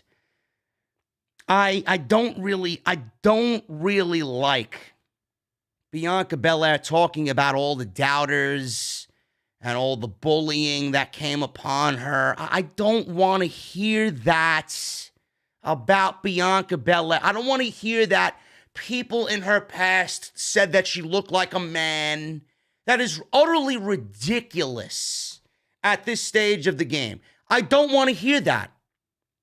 I don't understand why you're trying to develop a sympathetic babyface champion when all WWE does with their baby faces is try to make them fucking sympathetic. It doesn't look good. Especially in this case. You had a silver platter handed to you with Bianca Belair. The Bianca Belair of NXT would be fucking laughing at this version of Bianca Belair. This Bianca Belair, character-wise, sucks. I don't know what the fuck they're doing with her. I really don't. Mannish? That's what we're talking about now when we're having Bianca Belair cut a promo. We got to hear about the people in her past call her a man because she looks athletic and works out. When that now is a thing that many guys find attractive. Why are we bringing that up? Why are we mentioning that? Why are we putting that out there in the universe? Does anybody else have a fucking problem with this? Bianca Belair labeled as mannish? Who wrote this shit? Who would look at Bianca Belair legitimately if you have fucking male parts? Who's looking at Bianca Belair and thinking, man, this woman looks like a man. She's unattractive. When in reality, she's probably one of the most beautiful women in the WWE. You fucking serious? Who wrote this shit? I couldn't believe what the fuck I was hearing. Then the sympathetic bullshit, teasers, doubters, bullies. I don't want to hear about that shit. You are the EST. The more you mention all these fucking people, you're not the EST anymore. Why are you bringing them up? Because Bayley's a bully? She's laughing at you? This Bianca Belair is coming off very weak. It's not really the character that we all fell in love with in NXT, I'll tell you that right now. If anything, this is making me more of a fan of Bayley and wanting me to see Bayley win the championship back. I'm actually siding with the quote-unquote bully in this case because they're fucking up Bianca Belair. I said this during her feud with Sasha. This is much worse than whatever we got then. So she's in the ring. She turns to the Tron. She challenged Bayley. She told her to take her cackling self and meet her in the ring at Hell in a Cell. She won't be laughing then. Bayley showed up on the big screen and asked when she realized the whole world doesn't revolve around her. She said she's been laughing at people like this her whole life. She revealed she's not even there. She's coming to her via satellite. She said this is her oasis and sanctuary when it comes to her clearing her mind and making peace. She accepted the challenge and said after she beats her, she won't be the only one laughing. So she started laughing in this obscene, just obnoxious way. Belair raised the belt in the air, and all the screens in the Thunderdome had Bayley laughing at her as if she was in some fucking funhouse. This weirded Bianca out. She was looking around all weird. Whole Thunderdome of Bayley was the Bayley Dome. It was the Bayley Dome inside Tropicana Field. Laughing all over the place. So we got this storyline based on Bianca hating Bayley's laugh and Bayley bullying Bianca Belair to a point where Bianca Belair's got to summon up and dig up her old fucking feelings. Oh, doubters. Oh, bullies. Oh, doubters and bullies and all this disrespect and, and teasers. They teased me. God, what are we, fucking 7? This is fucking cliche if I ever seen a fucking pro wrestling storyline, man. This shit sucks. I'm telling you right now. Backstage, Otis, he confronted the Prophets. Said Gable was trying to help them and they laughed in his face, so they need to apologize. Ford said they don't owe anyone an apology. Ford told Otis that Gable is actually holding him back. No, what WWE is doing is holding Otis back because they don't know what to fucking do with him. They broke him up from Heavy Machinery. They fired Tucker, made him a single, made him into a joke, paired him with Chad Gable, who they also deem a joke. They don't know what the fuck they're doing with Otis. Just another tag team that isn't really a legit tag team on SmackDown. So Montez said, what have you accomplished since aligning yourself with Gable? They told him to check out of the Alpha Academy. Otis then slapped Ford and just fucking blasted Dawkins into a production crate. And that was it. Looked like Dawkins took a real nasty bump there. He was holding the side of his ear. So Otis took out both Prophets, and it looks like we're getting a tag team match next week between the Alpha Academy and the Street Profits. My boy Rick Boogs came out to the stage. He played his guitar on the stage. He introduced himself, and he introduced Nakamura. He shrieked his name in that very power metal-esque voice of his. Love it. Pat McAfee is oozing all over the table with the guitar playing of Rick Boogs. Can you win a Grammy every Friday night, Cole? Corbin was in the ring at this point, and we got Rick Boogs and Nakamura coming down to the ring. Still 3 weeks now. 3 weeks now of Corbin and Nakamura. 3 weeks now of no explanation to the oddball, bizarre, Addams Family-like fucking pairing of Rick Boogs and Shinsuke Nakamura. Why are they together? How did they meet? Why this pairing? Are you going to explain that to us, or does it not exist? The age-old question of why. Now, I love me some Rick Boogs, man. Rick Boogs is fucking awesome. Rick Boogs has more charisma than half of this fucking roster. This is what Elias should have looked like, but Elias is nowhere near as cool as Rick Boogs. But this is what I say when SmackDown has a fucking problem. They are so down on everything else that is not named Roman Reigns. This is the third week in a row we got this fucking match, and I'm sure this is going to happen again next week. Or maybe next week, maybe, if we're lucky, we'll get Corbin versus Rick Boogs. What are we doing here? Is this necessary? 3 weeks in a row? They're fighting over a fucking plastic crown that you could probably get out of a fucking kid's meal at Burger King? Where's Jerry Lawler and Bret Hart when you need them? Burger King! Burger King! This shit is fucking garbage. And I don't want to shit on Rick Boogs in his parade because he's fucking killing it right now. But this creative is fucking garbage. Nobody gives a shit about this. One person, Nakamura's got the crown, Corbin wins, and he takes the crown back. He gets tripped up like a fucking geek, and then Nakamura takes the crown back. rinse and repeat. How about we get a fucking tournament going on and call it, get this, Bruce, King of the Ring. And then you could put the crown on the line in a legitimate competition. And get this, there'll be other matches. There'll be 14 other guys in that tournament, not named Nakamura and King Corbin. I fucking hate this. I hate this company. I really do. This shit fucking sucks. God, then the match lasted 2 minutes. You ever think Nakamura would be in a match in 2 minutes? I wouldn't be surprised if he asked for his fucking release and they let him go. 2 minutes. 2 minutes. Nakamura caught Corbin with a leg sweep. Corbin came back with a jackknife cover for a win. That was it. Boogs grabbed Corbin's leg at ringside. He went to go take the crown, tripped him up. The crown fell to the floor. Nakamura picked up the crown, put it on his head, and Boogs is playing his fucking theme song on guitar. Hey, what a great Friday night, guys. What a great Friday night. I hope you didn't have any fucking plans. We got Commander Aziz. He attacked Kevin Owens backstage, rammed him into a rolling production crate, gave him the Nigerian nail that he sold like fucking death.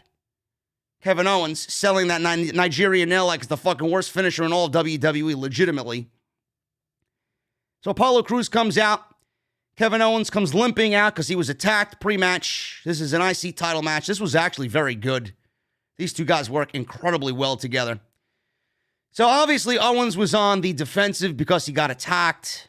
Crews was in control. Owens started to fight back. He went for a pop-up powerbomb. His ribs gave out because of the attack by Commander Aziz. Crews leapt at Owens. Owens ducked, and Crews flew over the top rope to the floor. He then rebounded off the ropes, but he collapsed in pain again due to the attack from Commander Aziz. Crews then dropped him rib first on the ring apron, then back suplexed him at ringside. Crews was all over Owens until the ending of the match. He got a couple of near falls. Owens made it come back, went for a top rope, flip senton. Crews got his knees up. Owens avoided a top rope Crews frog splash. Owens then kicked him in the face, delivered a pop-up powerbomb for a near fall. Owens climbed to the top rope again. Crews caught him and gave him a Death Valley driver on the ring apron. A minute later for the win. And that was pretty much it. That was pretty much it. There was a pop-up powerbomb in there.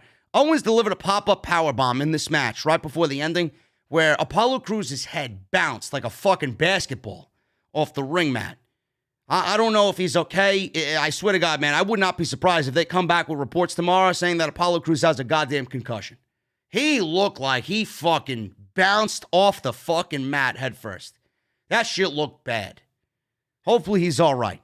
But the Death Valley driver on the ring apron, he rolled Owens back into the ring, and that was it.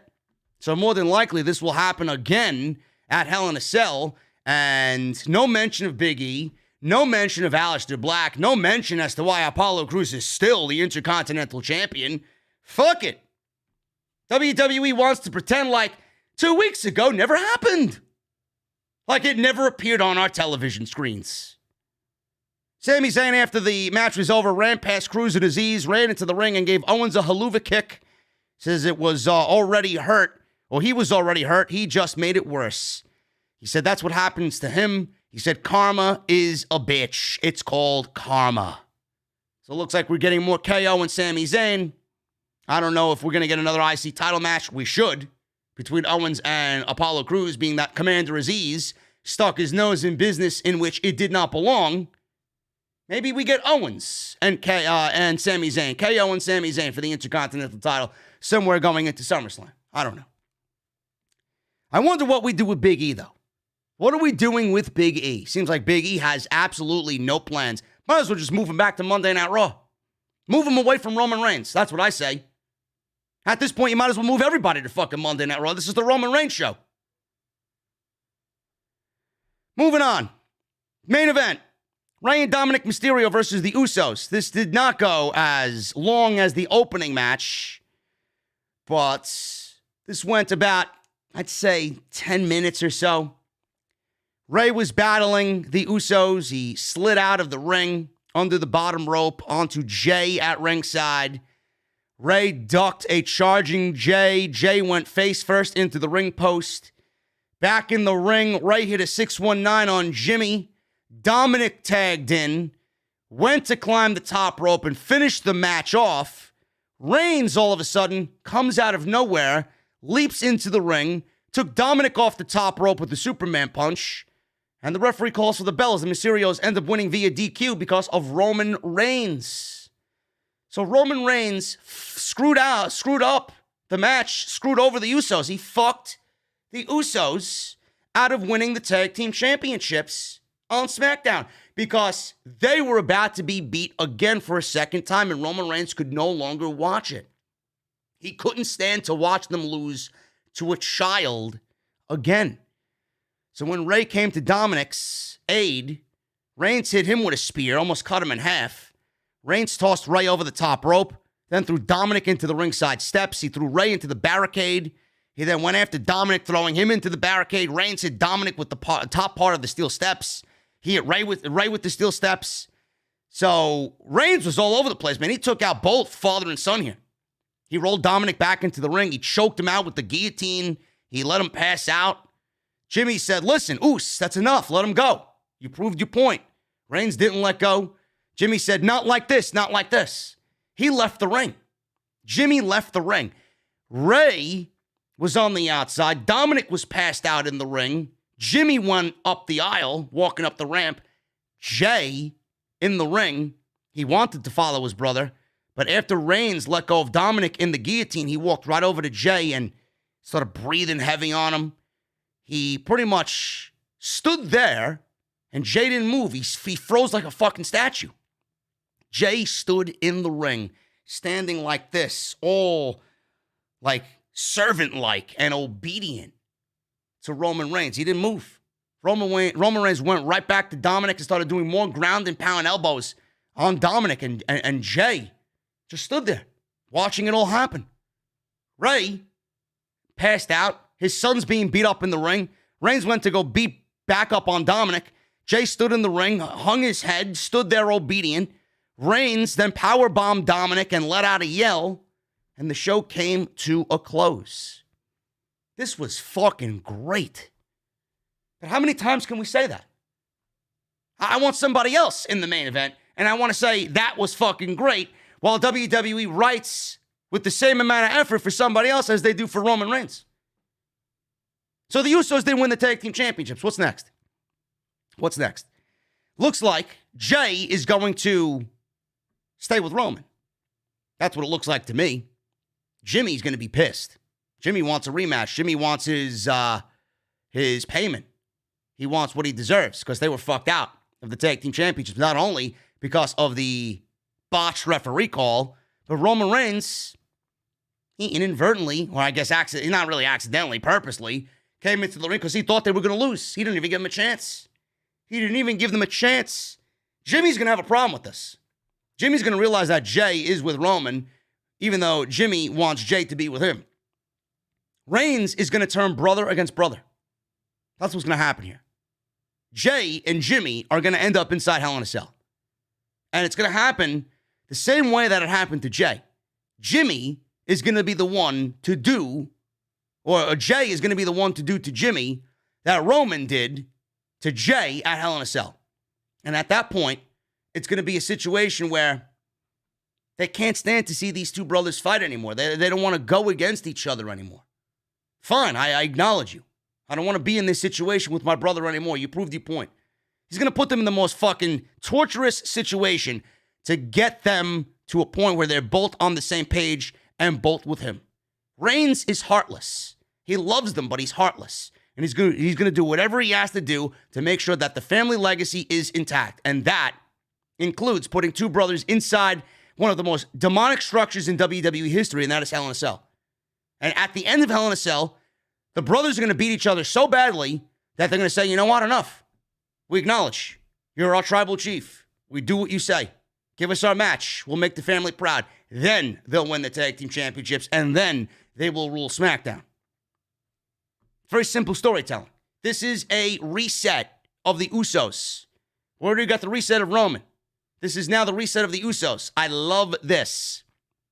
And it's becoming even more apparent why WWE moved Hell in a Cell to June instead of doing it in October. They cite fans and all this other shit, but WWE moved Hell in a Cell into the June slot to simply play out this Roman Reigns Uso storyline instead of waiting all the way until October. That's the only reason why they moved Hell in a Cell to June. It wasn't for fans or Thunderdome or all this other bullshit that you're hearing. They moved Hell in a Cell from October to June to simply play out the Roman Reigns storyline and get it done before SummerSlam as quickly and efficiently as possible. That's why this whole event is centered around Roman Reigns. Everything else is fucking second, third, fourth, fifth, sixth best. Doesn't even matter. It's Roman Reigns and the Usos show. That's why they moved it to June. Guys, that is it. That is all I got. Got still 1730 in the live chat. Super chats are open, so get them on in. We will hang out right now, actually. We're going to go over the super chats in just a little bit, but I thank you guys for hanging out with me, man. Follow me on social media at JDfromNY206. That is Twitter and Instagram. Hit that subscribe button down below. Turn on the bell for all notifications. If you guys want to hit that thumbs up, I would greatly appreciate it, man. We are almost there at 1,000. A little bit more than 100 to go, man. So hit that thumbs up if you have not done so. No excuses, man. There's 1,700 people still on here. There should be over 1,000 already. So hit that thumbs up, man. Twitter, at JDfromNY206. That's Twitter and Instagram. Hit that subscribe button if you have not done so already. And again, go check out Dr. Squatch, drsquatch.com. Use code SCRIPT at checkout to save 20% off. Daniel Easterday with a $2 super chat. What's up, Daniel? What's your favorite WWE storyline ever? Probably the Bret Hart and Stone Cold Steve Austin storyline. Also, as a honorary note, Tommaso Ciampa and Johnny Gargano. Brilliant. Brilliant. Salrex just texted me. Good show, bro. Fuck everybody else. Damn right, brother. Damn right, man. Gotta love Salrex, man. He comes in with these beast thumbnails lately. This week has been some of his best work, man. Thanos on Wednesday. And then today's Super Show. OTS Super Show, which will be pretty much the majority of June. Michelle Moran with a $10 super chat. Hey, JD, my boy Dominic got his butt whipped tonight. But watching Jay, I wonder if instead of Jimmy falling in line, we have Jay break away from Roman. And in WWE, does no one help the faces in peril? Nobody helps the faces in peril. It's been an ongoing issue. Nobody has any friends backstage. But I do think it's going to end up with Jimmy and Jay inside Hell in a Cell. They're both going to beat the living shit out of each other because Roman Reigns wants it that way, and they're going to fall in line because either one of them, they're not going to give up. They're not going to give up. It's going to be a situation where they just can't stand to beat each other up anymore, and that's it. I love it. Kratos with a $5 super chat. 2 black women were signed by WWE as creative writer for SmackDown today. I give them 2 weeks before they either quit or get fired. For what? Does any of the creative writing team get any of their ideas past Bruce and past Vince? Imagine being one of these creative writers, man. You write and you write and you write for your show all week, and then come a half an hour before the show, your shit's ripped up and you're told to do it all over again. I can't wait for them to go through that. I want to see how much they love their job. You could put 2 fucking Victoria's Secret cardboard cutouts back there. It doesn't matter. The only writing that matters is Bruce and Vince. FC with a $5 super chat. Hey, JD, been a fan of the channel since late 2017. You never disappoint. Do you think Andrade will go after the AAA title? He is. He's wrestling Kenny Omega for the AAA title at Triple Mania. It's already announced for August. Gemini with a $10 super chat. Tomorrow is my birthday. 47 years young. I love this channel. Everybody in the chat, leave a birthday cake emoji for my boy, Gemini. Happy birthday, brother. Thank you for stopping by and hanging out with me on your 47th birthday, man. Much appreciated. Michael Raymond with a $10 super chat. What if Bray Wyatt is fired next? I would not be surprised. This fucking company doesn't know talent when they see it. Perhaps AEW reassembles the remaining Wyatt family to try and claim the followers of their fallen brother Brody, Hangman, and the Dark Order versus the Swamp Cult. Listen, bro. AEW can't sign everybody.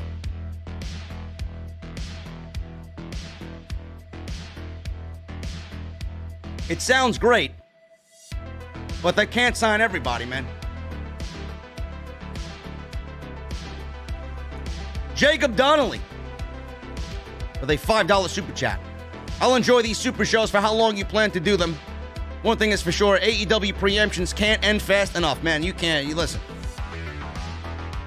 You can't say that loud enough, bro.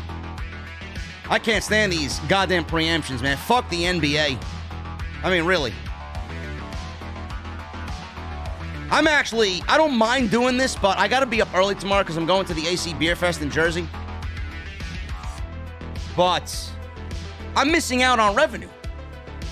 For me, doubling this show tonight, I'm missing out on additional revenue where I would get the sole AEW review up by itself. Listen, man, I'm glad I have to do it this way because if I go live during SmackDown or for SmackDown while AEW is live, I'm not going to get as much as I did tonight. We had almost 1,800 people in here. If I did SmackDown alone, I probably barely would have had 1,000. Munchie Time with a $20 super chat. That's a lot of money, bro. Thank you so much, brother. Andrade's debut had me jump off my seat from excitement. Glad to see him in that suit on AEW. Also, Red Velvet scared the hell out of me with that dive. That shit looked fucking ridiculous, man. Legitimately thought she hurt herself badly. Cheers to the OTS family. Thank you, Munchie Time. I'm very excited for Andrade's debut as well, man. I'm expecting a lot from him in AEW. Going to be a great pickup for boss man Tony Khan. Simpson, Homer Simpson with a $9.99 super chat. Pretty clever of AEW to pair Andrade with Vicky Guerrero. I'm just waiting for Samoa Joe and Morrow to appear in Jacksonville. Morrow would be the one to get me to jump off my seat, man. I've been MIA for a while, but I always enjoy your content. Keep it up, JD. Thank you, Homer. I really appreciate you being here, brother. Mr. Premium 2002 with a $9.99 super chat. I was excited to hear that you were doing a Super Show review tonight, but I also know how exhausting and tiring it can be to put out this much work in one night. So I thank you for your dedication. Listen, man, I would not be here without the power of the OTS family. You guys want it, I will deliver. Montreal Rather with a $5 super chat. JD, 2001 WWE bought WCW and ECW. And if the rumors are true and they're selling WWE, wouldn't that be considered irony 20 years later? Bro, if WWE is sold, I don't know what people are expecting. Vince McMahon will more than likely still be in control. He's still going to have majority say in anything that goes on. You know, I would not be too quick to sell WWE to a Disney or this or that or an Amazon or an NBC Universal and have Vince McMahon removed from power. Because then it's only going to go into the hands of somebody that doesn't know pro wrestling and doesn't know what the fuck they're doing, and then all of us are fucked. So please be careful what you wish for when it comes to that. I would rather Vince and all the fucking garbage he's given us than somebody else to come on in and completely not know anything about pro wrestling. Matt Eagle with a $2.99 super chat. Andrade making his AEW debut was fantastic. Montreal with another $2 super chat. I don't know what's worse, Lily or Chucky segments. You mean Chucky T or Chucky the doll? Either way, I'm going with Lily. She's awful. Coggies, $10 super chat. Grateful for your streams and updates, JD. I thought AEW was fun tonight. Happy Cody took an L. I was so pumped about Double or Nothing and glad you had a blast. Now, get that Fate Bringer, brother. You deserve it. I got one, but I got a shit roll, bro. I got a shit fucking roll, man. I think I got, what the hell did I get? I got opening shot, and I got some target acquisition fucking perk. Bro, if you ain't giving me a Fate Bringer with Firefly, throwing that shit in the fucking trash. I'm keeping it, though. I mean, it is what it is. I got one. And I'm going to continue grinding that I get the right one. And the Vex Mythic last. Plus, I need my fucking spoils, man. I got to get myself an Anarchy. I don't have that yet. Homer Simpson with a $4.99 super chat. He also says, since I've been gone, I heard what happened with Jesse. Send him my love. I wish that pain upon nobody.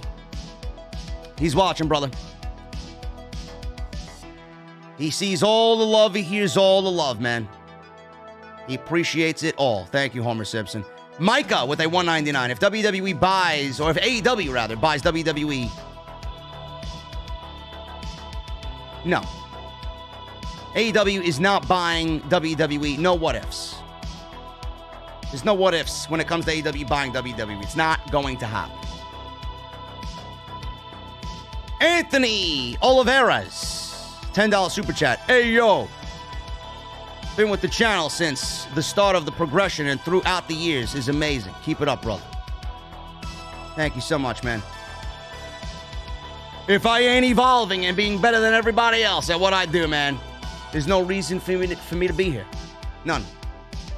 Eddie Hazard with a $4.99 super chat. Fantasy booking. Tommy End debuts for AEW at All Out. Who does he go after first?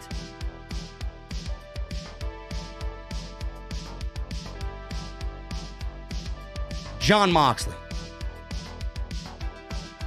Let's go right to the top. Go right to the face.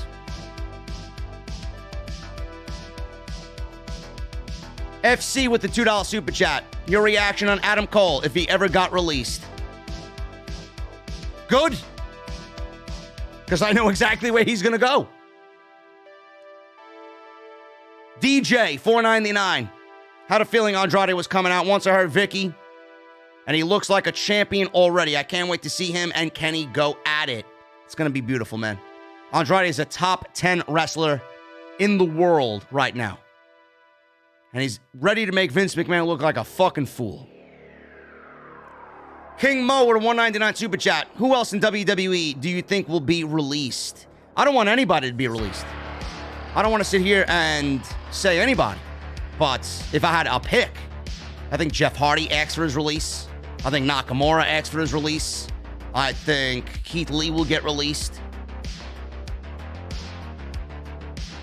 Chad Gable. He's got a contract coming up, I believe. They're looking to cut, and they're looking like they're cutting to sell. Setting themselves up for sale in the future. Jericho, 8131 with a $20 super chat. After clowning Evil Uno last year, I think Strowman should go to AEW as the newest catering member in the Daily's Place cafeteria, or maybe at a McDonald's order, or be a McDonald's order taker. Hashtag monster among milkshakes. Hashtag stupid. I don't want Braun Strowman anywhere near AEW, man. I don't. Keep him away from fucking AEW. We got a $2.69 super chat from Demeter Jambo Bullion. JD, who would win in a fight, KSI or Batista? DJ Dem. Batista would rip him in half. Greatest Fan 18 with a $5 UK. From you appearing in Sammy's vlog to Tommy N being freed to Andrade debuting on Dynamite. Man, what a week it has been so far. Bro, I was in Sammy's vlog for about 2 seconds. I saw all that happening in front of me, and even when they were filming it, I had no idea what the fuck was going on. All I realized was the guy has nice hair. I looked over at whoever was sitting to my right, and I said, that guy's got nice hair. He looks like a pro wrestler.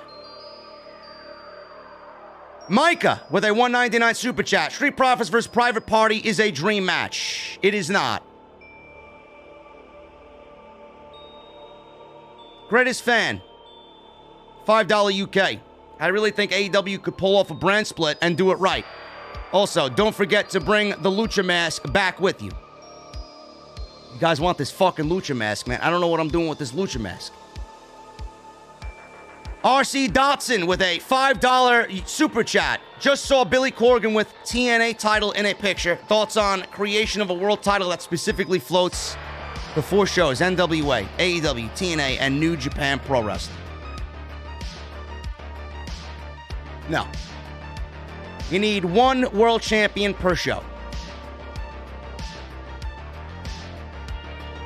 Each company needs to be represented by a world champion. Captain Solo with a $5 super chat. Missed AEW, but happy for Andrade. Hopefully Tommy End is next. Did Ember Moon ever unblock you on social media? You always had kind words for her. No. Ember Moon has blocked me on social media. I was always a big fan of Ember Moon, but I'm assuming she blocked me during that whole Alexa Bliss fiasco. Fuck do I care? Captain Solo also says, who's better, Orange Cassidy or Jungle Boy? That's a tough one, man. Put me on the spot there. I'm going to go, who do I like better? I am going to go with Orange Cassidy. Montreal Rather with a $2 super chat. AEW go live on Mondays. Nail in the coffin for WWE. No. I have a feeling WWE would be rising from the dead. You'll have all the fucking geeks and shills come out of their woodwork and come out of their fucking caves to support Monday Night Raw if they go head-to-head with AEW. Captain Solo with a $5 super chat. How long does Kenny Omega hold the Impact Championship, and who will be the man to take it from him? I find Impact more entertaining than WWE shows. Well, he's got to lose that title before he loses the AEW title. I would say... Actually, that might not even be the case. I would say he loses the AEW title first. And it just starts a string of downfall for Kenny Omega. That should be the first title he loses. I think. Well, I may be fucking so stupid because I'm tired, but... Either way. If he loses the Impact Championship, I'm going to have him lose it to Sami Callihan. I think Sami deserves a shot with that championship, man. The guy is a fucking Impact. He's like the heart and soul of Impact. Let's give it to him. Kenny Omega versus Sami Callihan? Bro, take my fucking money. I'd love to call a match like that, believe me. Tony Brown. $4.99. JD, you are the GOAT in podcasting. How about Mercedes Vernado, a.k.a. Sasha Banks to AEW? Bro, you must be smoking some fucking good shit tonight. I don't know what the fuck you're talking about. Sasha Banks to AEW? No way. God Tongue with a $5 super chat. If you were booking, who would you pick to beat each current world champion? WWE, Universal, NXT, and AEW.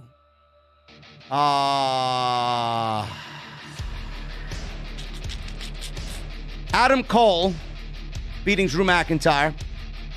Adam Page beating Kenny Omega. Walter beating Cross. And Roman Reigns holds the title forever. Nobody's beating Roman. My boy Trevor with a $4.99 super chat. It's 1:30 a.m., but I'll always be up listening to the fucking best in the IWC. What the fuck are they doing to Bianca? Bullies, doubters, manly, not attractive, bro, I don't know. It's absolutely cringe. They have ruined Bianca Belair already, just like they ruined Rhea Ripley. Does Rhea Ripley sound and look the same to you? She sounds like a fucking mess. Jericho8131 with a $5 super chat. Hearing about Belair reminded me of the 2017 Bayley when she was a smiling Care Bear and refused to hurt Alexa Bliss despite being bullied by her every week. I don't know. This may be worse, bro. The direction of half of these women, man, it may be fucking worse. Montreal Rather with a $2 super chat. Isn't the Nigerian nail really the Samoan spike? Yes, it is. But that's the extent of WWE being creative.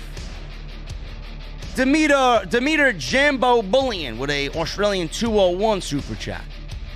JD, ever use a beer bong back in your early days? Yes, I did. And it was a terrible experience. Montreal Rather with another $2 super chat. Expect Rikishi to eventually make an appearance. That would be great. I won't mind that. I think that would be awesome.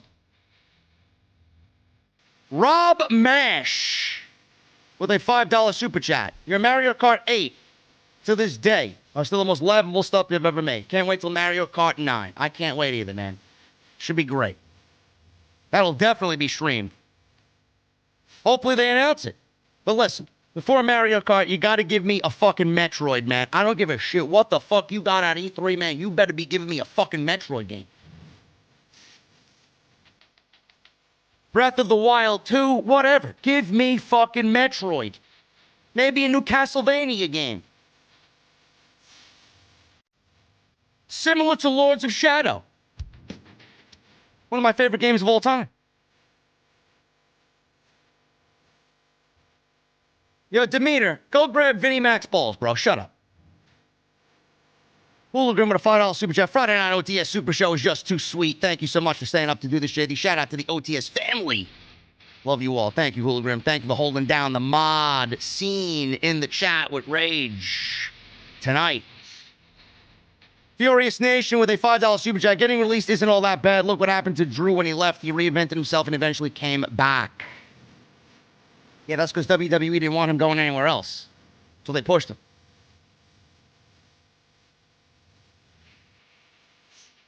Keith Doherty. $5 super chat. Vic Joseph. Impersonation, please. By the way, being a Bronx-born, now living in Tampa, all my love, bud. Ugh! Ugh!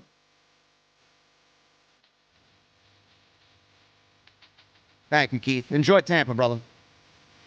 Bradley Xavier with an Australian $2 super chat. SmackDown feels like a ghost town. Also, Ray versus Roman feud. I could absolutely see that. Ray versus Roman? That was rumored back in the day, man. At the start of Roman Reigns' first beginning stages of his heel turn. I'm for it. Furious Nation with a $5 super chat. By the way, Mick Foley is a clown. He said that Braun Strowman is a must sign for AEW. You know what is a must? Mick Foley stopping stupid shit on social media. That's what needs to be a must. Get him off social media. With opinions like that, man, you could see why half of the fucking population is fucking retarded. What a dumb fucking comment. Really?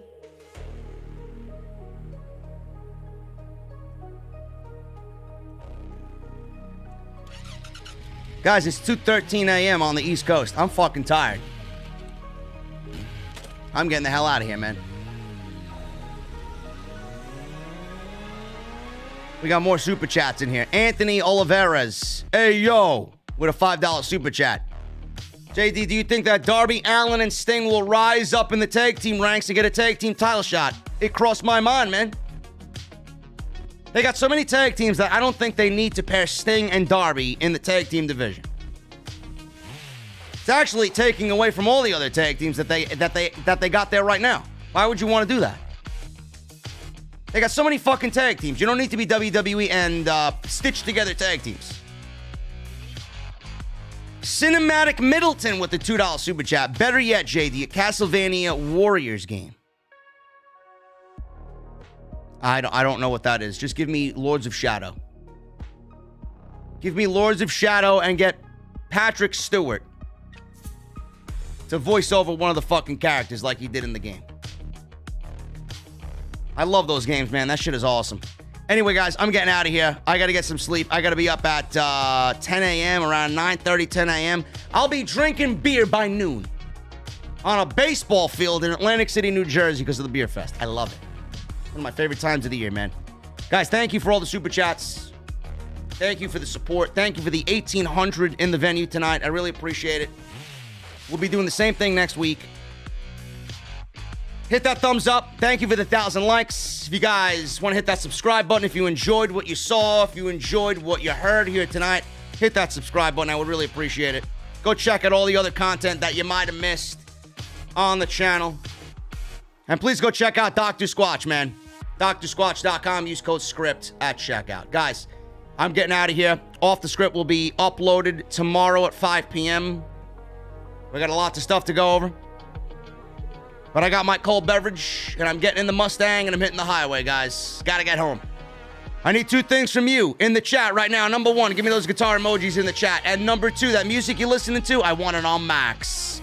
I'll see you guys tomorrow for OTS 379, and then back on Monday with a brand new week of content right here on OTS. I'll see you guys later.